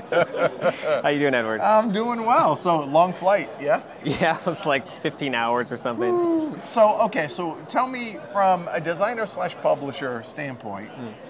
I mean, you have the Tokyo series here. Yep. What's the point of you being here at PAX? Like, why PAX? Well, I mean, first of all, I got invited by Kickstarter to come demo in their booth every day with a 2-hour slot, which is amazing. And that's a good reason right there. Yeah, okay, yes. Right. Super grateful for it. And everyone over there is great. The Kickstarter games team is amazing. And they've been super helpful for me and my vision because they believe in what I'm doing just as much as I do, which is so cool. So I'm like, I got to come out here. I mean, I'm already networking and doing everything else, and I get to demo games. That's cool. I'm actually giving a talk in their booth tomorrow as well. And then beyond that, PAX has some of my games in their first look section, so I'm like going out there and making sure everything's running good with that. I got a friend selling some stuff in their booth. So I get all of that, and then on top of that, I get to network and meet new people, which always turns into new opportunities and making new friends in the industry. I mean, it's exponentially beneficial. It's crazy. So even though PAX being predominantly video game centric outside of Unplugged, right? Still, even then, you're finding a lot of value in being here. Oh, totally. Yeah, I mean, the tabletop section's obviously in a different part of the back of the convention, but it's still busy. Like, there's lots of people here that are super into tabletop. Tabletop's growing every year. Almost all the tables, the open gaming is full. I mean, granted, it's Saturday, so it's going to be the busiest day, and there are a ton of open gaming tables, and it's packed. So even though again, it is video game centric, there's still the tabletop aspect is very much growing. Totally. And it's nice to come out and like meet people who care about the games. Like when I've been demoing the games too, people come up and like, yeah, I backed it and like I really wanted to come see it before whatever, and we get to play a game and like they get a cool Penny Arcade exclusive pin I can give them, and I give them some Japanese candy, and like we just have a chat. It's amazing. That's awesome. Yeah. So I actually ran into you day before yesterday, right? Yesterday, in the Kickstarter room. I knew you were going to be here, so I came by, and they had one of those really low, almost kind of low coffee table. Yeah. Just it had such a Japanese theme to it, which seems appropriate given the series of games. Right. That you're I wonder if putting out. yeah. And we actually played one of the 18, was it, games that's in the 18. I'm not. You notice I'm avoiding trying. Here we go. To say I was like, name. let's make. I'm gonna wait for Edward to say the name. Nope. All right. Tokyo Judo on bike. I'm only going to say it once, and you got to say it after that. So there's 18 games in the rulebook, and then there's 3+ online, and then more coming online. People are already submitting games, which is amazing. And the game's not even out yet. Yeah, it's not even out yet. People see the pieces, and they come up with concepts for the game, and they're like pitching it to me already. And I'm like, I want everybody, if you buy the game, make a new game if you're into it, and give it to me. We'll put it on the website so more people can play. So what it's all about. That's awesome. So we played one. Which it blows me away, because you said you basically made a group of components for this game and then said, hey, reached out to a bunch of different designers from around the world and said, hey, do you guys want to design a game for this series that I'm making? And it's turned out pretty well. So far I've played, I think, 3 different ones. Yeah. And all very different. Definitely. All very clever. All little kind of like mini games in a sense, not micro games, but like thinky filler is how I would label it. Definitely, I think like the pieces cater to that. There is some heavy like depth within some of the stuff that takes longer, but most of it is like, you know, light to medium filler with a lot of heavy thinking and depth, but it doesn't have to take so long to play, which is what I like about it, because you get to know the components, right? Because you become familiar from playing certain games, and then when you jump into another game, you see a new way to use the same component. At least from a design perspective, that keeps stretching my mind every time. Like when I get new game submissions in and I see that I thought about the components in a certain way and what somebody else did with them. You can have the same experience as a player who buys the game, because you're going to get familiar with certain games that you really like, and then you're going to keep playing new versions of something else that uses the pieces in a completely different way. And the one we played had the 6 drink crates, and then the different size drinks and some cards, and that was it. Yeah. And obviously the yen, which is, the whole purpose was to basically fill up these crates as a group. The 2nd and 3rd are worth so much, and the 4th and 5th crates are worth so much. Yep. And you play one card after half the crates are for that group are filled, and you try and make the most money. So it's incomplete information, but you're playing the players as much as the game itself. Right, it's a bit of like almost a stock investment, right? So you're like committing which stocks you want to go into as certain things start unveiling themselves, but it's like almost a group think of which crate are we going to fill up together as a team, because you don't want to help somebody else, but at the same time, maybe you need certain colors in that crate, and you can help them by putting a shape you might think they have or something. It's got a lot of depth to it. It's from a Japanese designer. I mean, every time they send me a game, like, where did this come from? Right, seriously. So yeah, that went really well, and like you said, you had a bunch of Japanese candy. It was pretty funny when we were sitting there playing. There was this young kid, I don't know, or mid-teen or so. He was like, wow, where'd you get all this stuff? And you're like, hey, I live in Tokyo, so the grocery store. Yeah, it's the grocery store across the street, basically. Some of that was really good. Yeah, except the one that you ran out of the room and spat in the garbage. That was what was that? It's like a sour plum, but it's salted. It's a Japanese thing. They put it on ice like the real ones. It's so good, but apparently not to you. Well, different strokes for different folks. Yeah, totally. Right, but some of that, like you had like a hard milk candy. Yeah, the milk ones. They have salt in some of those too. They also have like complete honey ones, or like a mix of the honey milk. I don't know why we don't have milk candy in America, because it's my favorite thing. That was tasty. Yeah, that was. And you could like probably just throw one of those in your coffee instead of a creamer or something. Seriously, right? Yeah. So it's cream and sugar all in one, right? Exactly. There's a market for this. Get on it, people. Yeah. So that's the board game side, and we were talking because you and I just kind of walked around the expo floor, the video game side, to where you really haven't had time to see a whole lot of that. Yeah, actually, it was pretty phenomenal for me. I love theme parks and jumping into themes, obviously. So walking around and getting into some of the booths, Edward was like, "You got to come see this one." There's actual like ground cover grass and like trees and ferns, and like you're inside of this room. I want to bring that to tabletop. Tabletop doesn't really have that as much. It would be nice to have a theme that's just up around one game and you walk into the game and play the game. So I'm going to work toward that. And I think it's a genius idea because, I mean, obviously, especially some of these booths that we're looking at here, I mean, you have Twitch, you have Facebook, you have Corsair, you have Xbox, PlayStation, you have all these really, really big names out here. So obviously there's going to be a whole lot of money spent on that. But you could do stuff on a budget and still incorporate a feel to the booth. And I feel like that's the next step that board game or tabletop in general at these conventions could kind of stretch into. And I love the idea of doing that. When I saw that booth, I was like, yes. I mean, there's people sitting obviously on PCs playing the video game. They're in that booth. But just to be immersed in it. Right. And like from my perspective, I'm a maker. Like I love making things. That's why I started making games in the first place. Just hand making stuff from scratch is something I love doing. So if I can design that and build the set, that sounds like fun to me. That's like a challenge accepted. It's set design really is what it is, right? Right. And like you said, an environment, whether it's games, whether they're video games, board games, card games, doesn't matter. It's about an experience. Definitely. Everything is about the experience. Regardless of what direction you take it, whether it's from a thematic standpoint or a mechanical standpoint, it's still going to be an experience. Definitely. So why not wrap the player up in that experience and start that at the booth? And I think some of these booths have that and others do not. But the more engaging ones and the ones that you are memorable, the ones you're going to remember, are the ones that bring you into that environment. I think that's a cool idea. Definitely. I really do. All right, so what's next? What's going on with the Tokyo series, as well as what else is coming from Darkflight Games? Yep. So quick update to everybody who's been emailing me about Turn Market, since I'm terrible about communicating updates. It's doing pretty well. Oh, it's doing great. It's amazing. And I just wanted to say, like, I've got all the files have gone out, and like I'm getting samples back pretty soon. So manufacturing's moving forward. Things are happening. Good. All right, cool. Yeah. Awesome. Just want to let everybody know that. I've been talking to some people on email. I'm like, trust me, things are happening. I just forget to put updates. I'm going to try to put it on the website or whatever. Okay, all right. Well, hopefully people will hear it, because I imagine, a lot of people actually heard about Turn Market originally from the Daily Diary from BGG-Con. That's where you heard about it. Yeah, that's true, actually.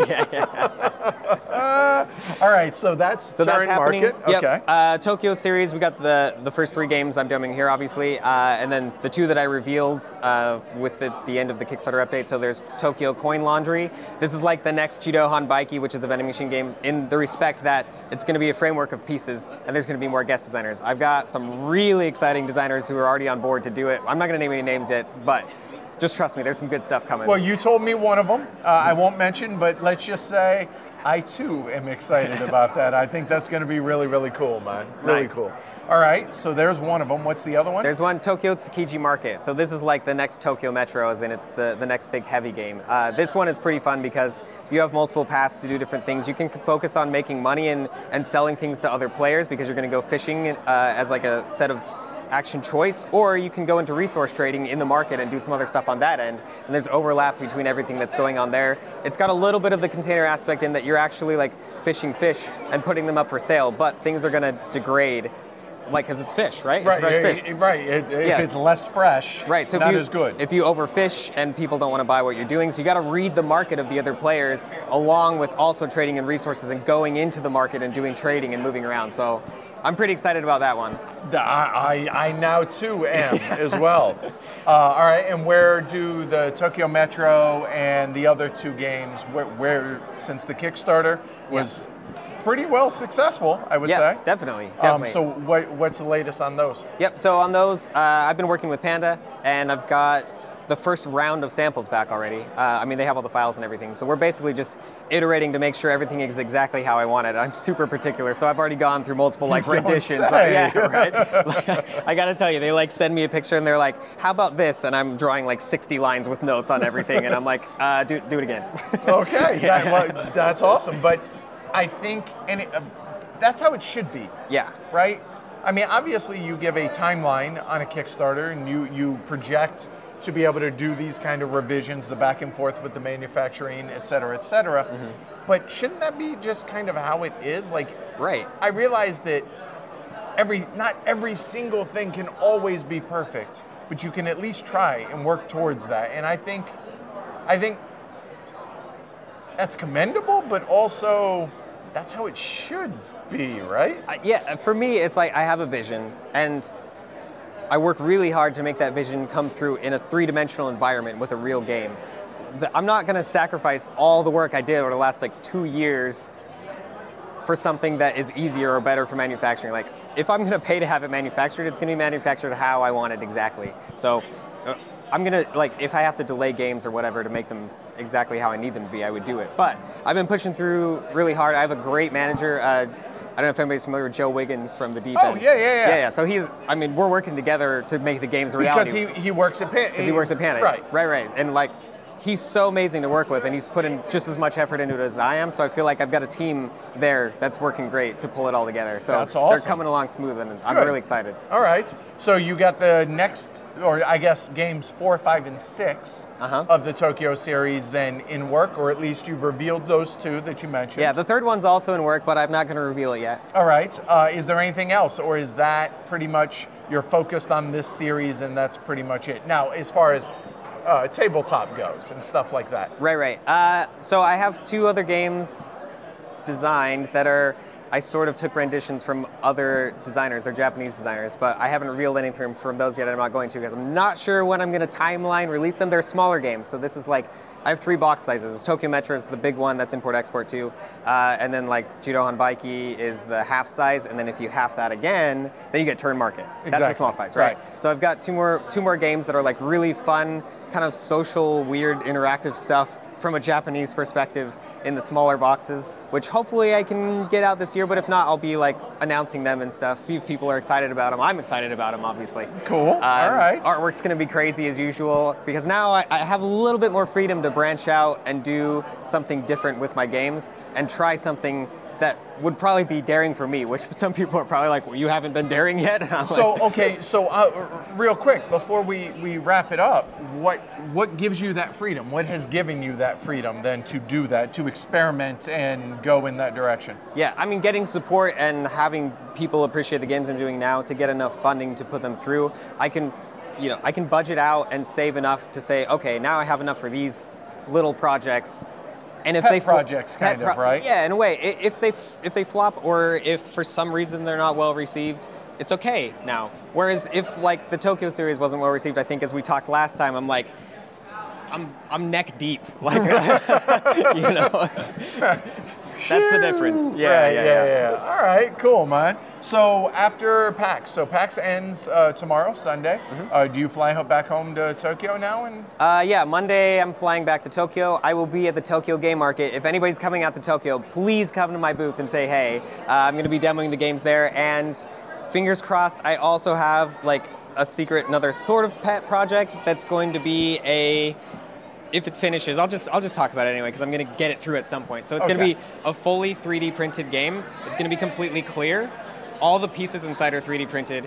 It's a 2-player experience. It's dexterity based, and you're moving actual water between tanks to other tanks through challenges. Okay.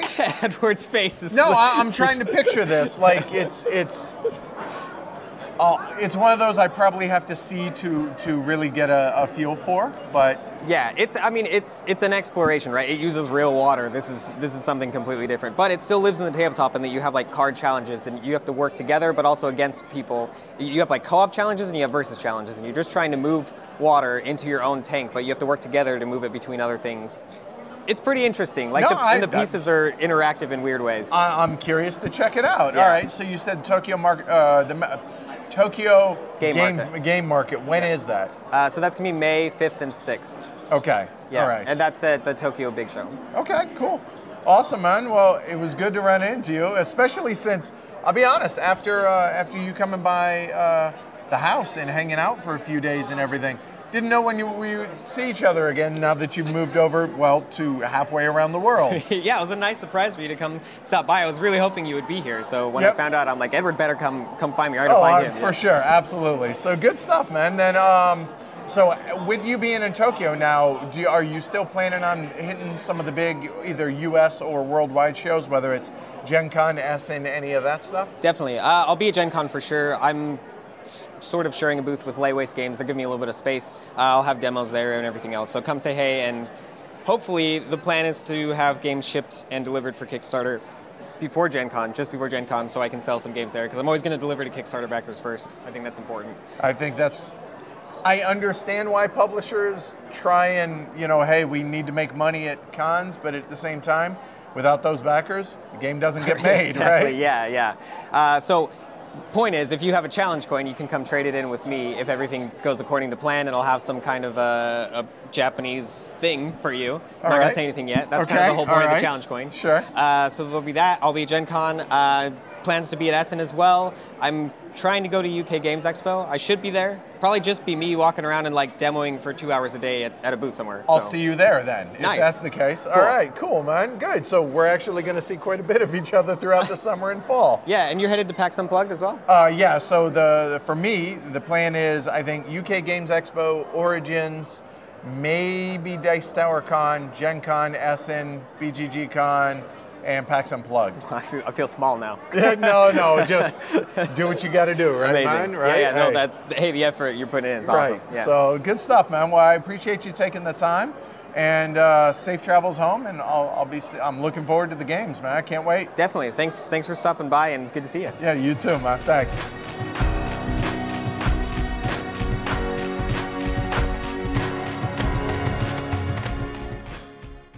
Hey, what's up, y'all? It is now a couple days after PAX East 2018, and I'm back home and joined with a very good friend of mine, as well as media/publisher/other publisher, Jess Davis of Artana, Board Game Circus, and now Maple Games. So, Jess, thanks for joining me. Hello, thanks for having me. So you and I spent a fair bit of time at PAX East together, and with that being your home convention, being a Bostonian, is that the right phrase? Bostonian? Yes, I am a Bostonian. Okay. That is true. All right. So with that being the case, plus with your unique position within the industry, I thought it'd be cool to kind of get a take on pre-industry experience as well as now industry experience with PAX East specifically. Absolutely. So yeah, I am a loud and proud Bostonian. I love my city. And PAX East was my first board game convention. I showed up bright-eyed and bushy-tailed at the start. It was in February that year, because it goes back and forth. It's February, April, February, because they like to tease us and have us every other year have to wait 14 months until the next one. But then again, it's only 10 months on the opposite. So glass half full, glass half empty, right? This is true. This is true. So we only have 10 months now until the next PAX East. I'll take it. But my first year was a February year, which was devastating at the end of it. I just so much enjoyed my first board game convention. I fell in love with the hobby. I found some amazing games, met some amazing people, but really just hung out with my local Bostonians that were going to PAX East.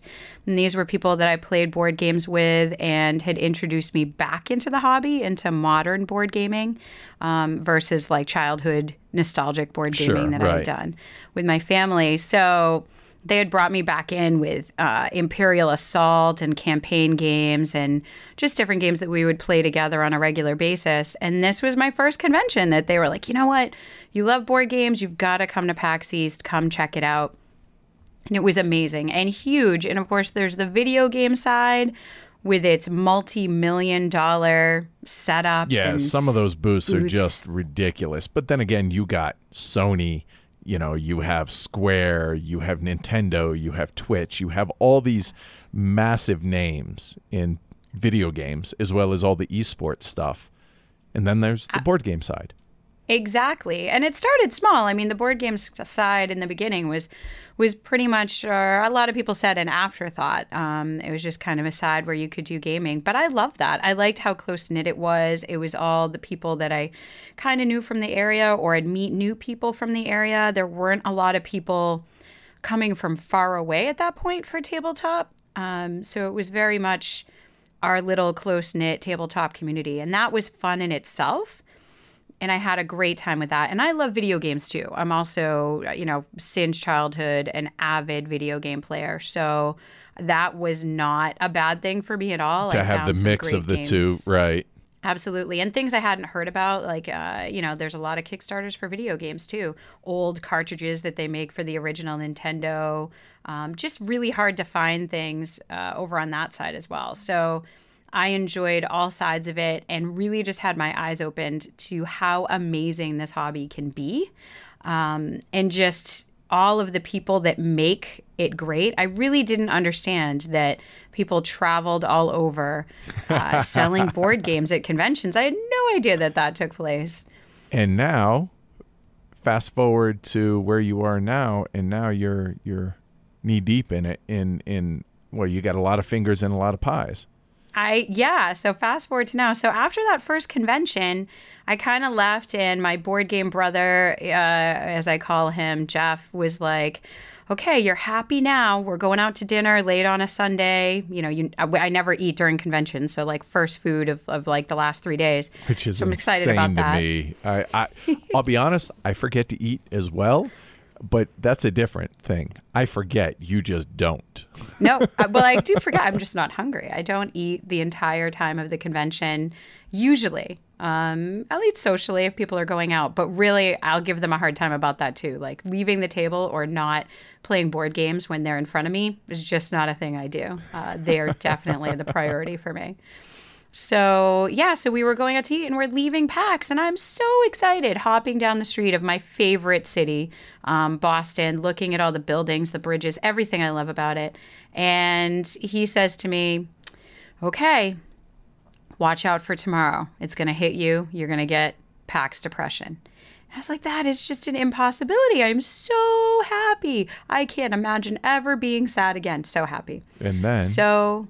about 10 o'clock the next day, I wake up and look at the clock and realize I didn't need to get up at 6 a.m. to get into PAX before it begins and get a good parking spot and all of that deal. And it hit me like a ton of bricks that this was over and I wasn't going to be able to go play board games. And at the time, I had no favorite local gaming store. I was just devastated that I wasn't going to be able to play games all the time like I had for the past 3 days. It was heartbreaking. So immediately I went and looked up all the different conventions that exist. How can I get more of that? I need my fix. That was pretty much it. So I was trying to find a way to get that back and saw all the different conventions in my area, started going to a few that were local. Tabletop Gamers Alliance has quarterly things. Granite State didn't exist at that time, but now we have like Granite State Con, a bunch of other cons that have started up. I started going to those. So smaller, local-ish conventions.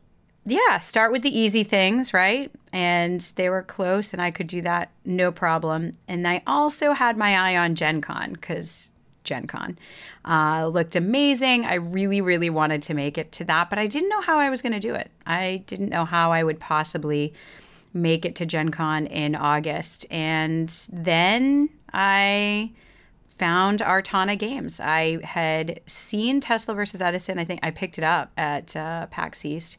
And I love that game. And Tesla is also something I completely fangirl over. So I was so excited about this game, had loved it, had posted on social media about it. And they wrote and were just looking for someone to come help man the booth. For volunteers, right? Yeah. Go and volunteer in the booth, help out, just sell some games, be some support staff sounded good to me. I signed up. I filled out their survey. I tend to be a little hyper and excited about things. You're the Tigger of the board gaming world. Kind of. I do jump up and down a lot, especially when I'm around you or anyone else that's like taller than me. Eric Martin as well. I'll start hopping. Well, yeah, because you were not tall. No, I am pretty small, tiny, in fact. So I will jump up and down to get some of that like eye level. But I get super excited. Emailed, phone call. Yeah, just kind of followed up a lot. And Marcus Muller kind of wrote me back and said, I will respond to you. Just chill. Just chill. You're good. And we did a Skype interview and that went well. And he was like, yeah, come out to Gen Con. So that's really how my foray into cons started, just starting to go to all the cons, and into Artana started because that Gen Con went amazingly well. As we said, I don't eat. I don't do anything but man my booth when I am at a con. So I didn't leave the booth during hours. So an hour before Gen Con, an hour after, and everything in the middle. So fast forward now to where you are now. You're now partner at Artana.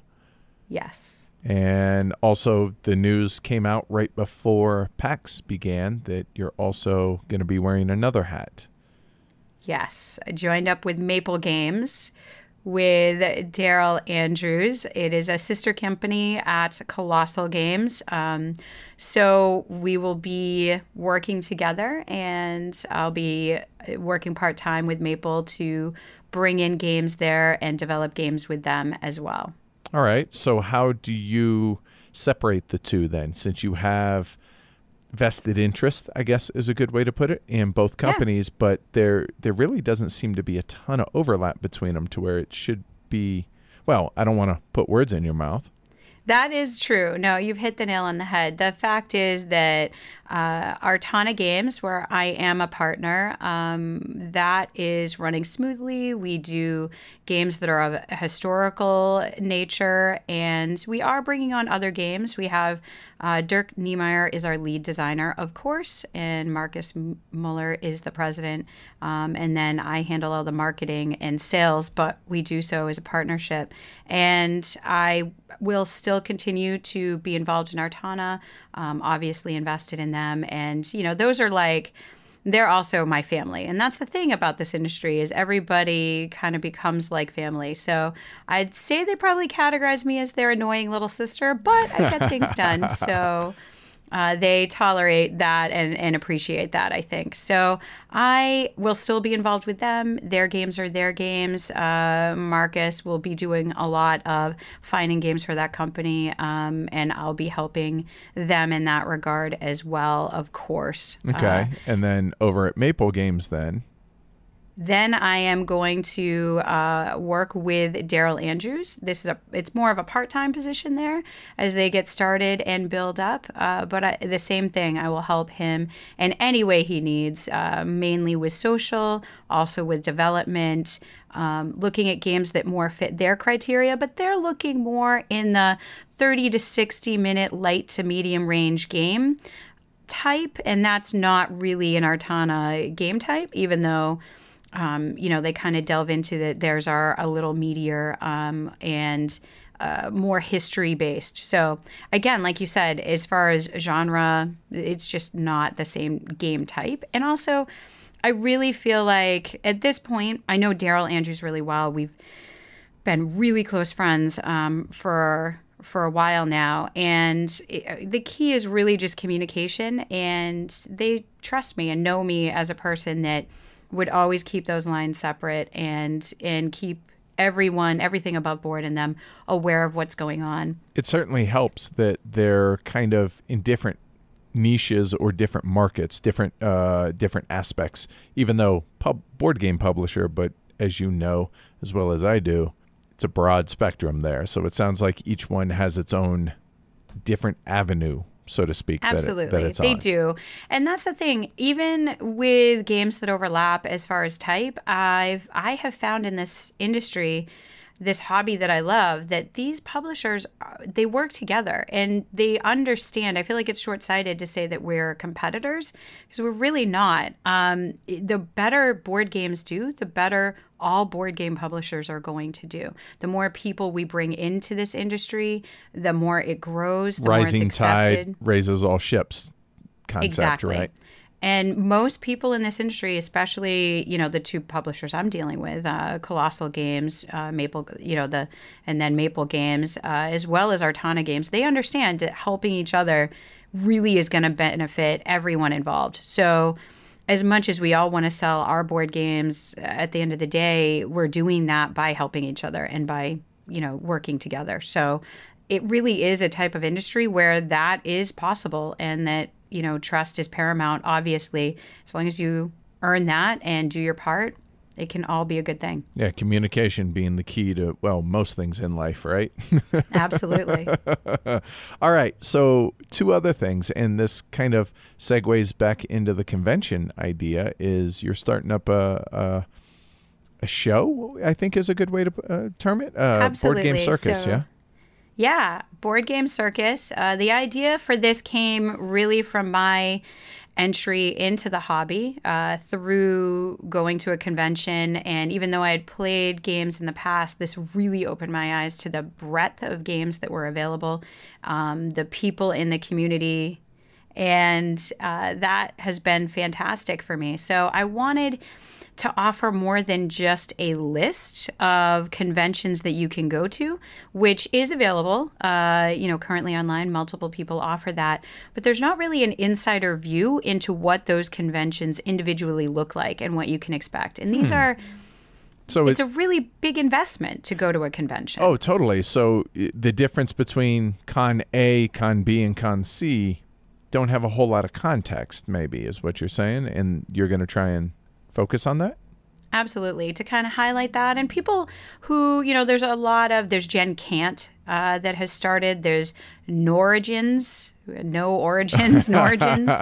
that has also started. So there's people who can attend these conventions. So in addition to giving information for those who can and want to attend conventions so that they can make a choice as to where to best put their money as far as potentially traveling, or buying tickets for a convention, it also serves the needs of people who just want an insider view of what happened, what was there, what did I miss, and giving that information. I mean, obviously, there are plenty of media people covering the games that come out at those conventions and that they see, and talking to the publishers about those games.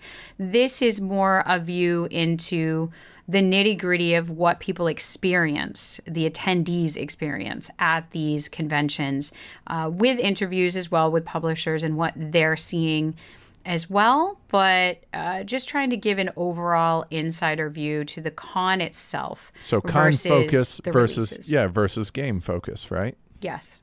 Very cool. All right. And you are planning on hitting a stupid amount of cons this year. And I say that I think it's exceedingly smart. Yeah, sure. I'm hitting somewhere between 10 and a dozen, and that's a lot. I mean, that's one a month, just about. Some more than other months. I get that. Is that it? Oh, stop. Because you're talking like 30, 40 conventions. Well, so what happened was Joshua Githens mentioned to me that last year he went to 31 conventions, and I do love a challenge. So this year I'm trying to create this metagame where I beat that. I really actually want to blow that out of the water. I think I haven't counted them up, what I'm planning right now, but I'm pretty sure I'm well past that at this point, because if you look at my weekends, there's some weekends that are doubled up with conventions. I go to one and then switch over to another. There are very few weekends that I'm home. I think there's amazingly a 3-week period in July where I'm home for a little bit that involves me actually doing stuff around Boston again, like a Taylor Swift concert and some other fun things, which is nice. But other than that, I'm really on the road and going to these conventions on weekends. Luckily, I get to come home during the week, being the nature of how cons work. But I'm excited. That's a lot of conventions. That's insane. And you don't tire of it, huh? I don't, because, and so this is how Board Game Circus got started, is I always say that I wanted to run away with the circus and become an acrobat or a contortionist. I'm thinking contortionist is where I would have excelled. Put me in a little box or a little luggage piece or something like that. But again, you are we, yes. I am small. I could do these things. So that being said, this is the circus, but with board games. And I really can't think of anything better than that. So I love this hobby. I love traveling to all the conventions. And I really feel like it's coming back home. As much as coming home to my wonderful city and family is amazing, it's also amazing to visit these places that you start to think of the convention centers as home and really start to get to know them. And in addition, I know the publishers and designers, and they're my friends. These are people I truly care about. And thank goodness for social media, where I can kind of keep up with what's going on in their lives and reach out to them. But I sincerely care about these people, and getting to see them in person on a regular basis, it really means the world to me. So that kind of was the idea of Board Game Circus, was to highlight these conventions, the amazingness that they entail. And I really do also hope to make sure that highlights the amazing people that are involved in this hobby that is so unique that I can work for 2 different publishers in 2 different capacities. And everyone understands that is still going to work, because, we all just want to advance this hobby and get great games to great gamers. And the con circuit, if you want to call it, it's almost like the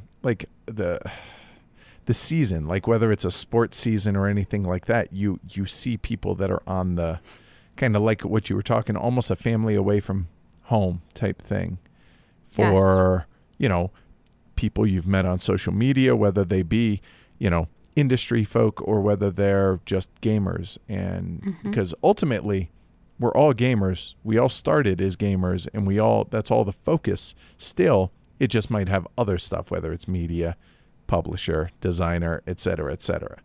Absolutely. Yeah. And it's funny because we see each other and it's like mad hugs. How are you? How's the family? I know their birthdays, anniversaries. Like we're tight. And then we get to the end of the year, which is Unplugged is the last one now. Yeah, this year. Right. Con. Yeah.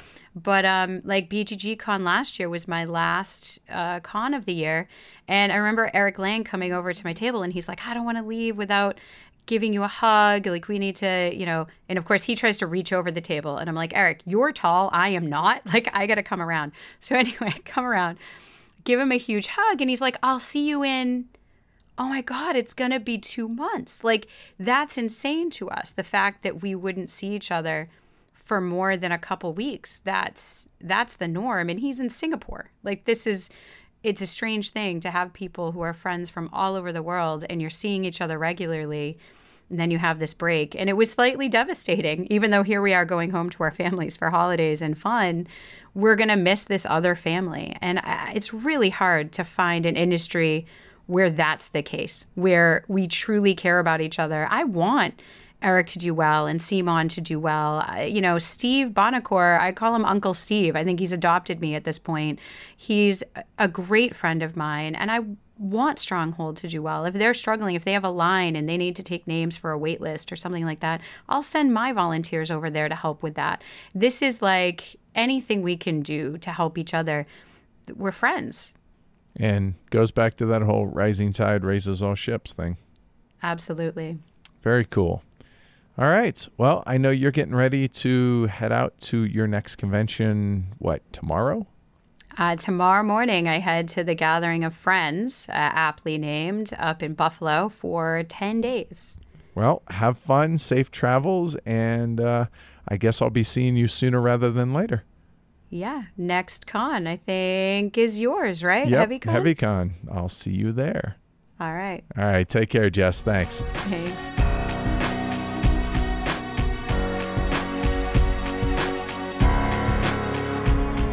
Sad I wasn't there, but I very much enjoyed listening to the interviews. It felt like I was there for just a little while. Okay, good. Mission accomplished if that's the case. I'm glad to hear that. It was fun. Cole's voice held up fine. He was definitely getting pretty hoarse there. Yeah. I got Jordan early enough to where he was in good shape. And it was a Saturday, and you did not sound like a frog. I'm thoroughly excited about that. It definitely helped that I didn't talk as much. I mean, because I'm not, we're not going to publishers left and right and all that. I don't want to say recognized, but I definitely was.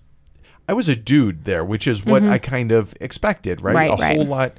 Nobody in video games would ever know who or what we are or what this is. So yeah, it was just, I was able to just hang out like with you people. And Cole talked about, it was definitely a good time and a thoroughly enjoyable experience. And with the I didn't expect the board game aspect, the tabletop part of the convention, to be nearly as well attended or as big as it was. So that's definitely a pleasant surprise, and possibly go back next year. Awesome. So good stuff. And if you do go back, definitely don't ask for any fruit at the pizza place. Yeah, do not. Because if they won't give it to a gangster, they sure ain't gonna give it to you. Right. Santarpio's Pizza, don't ask for fruit. That should be Noted. like their tagline. Like Santarpio's Pizza, don't ask for fruit. Right. I dig it. Catch y'all next week, y'all. Bye.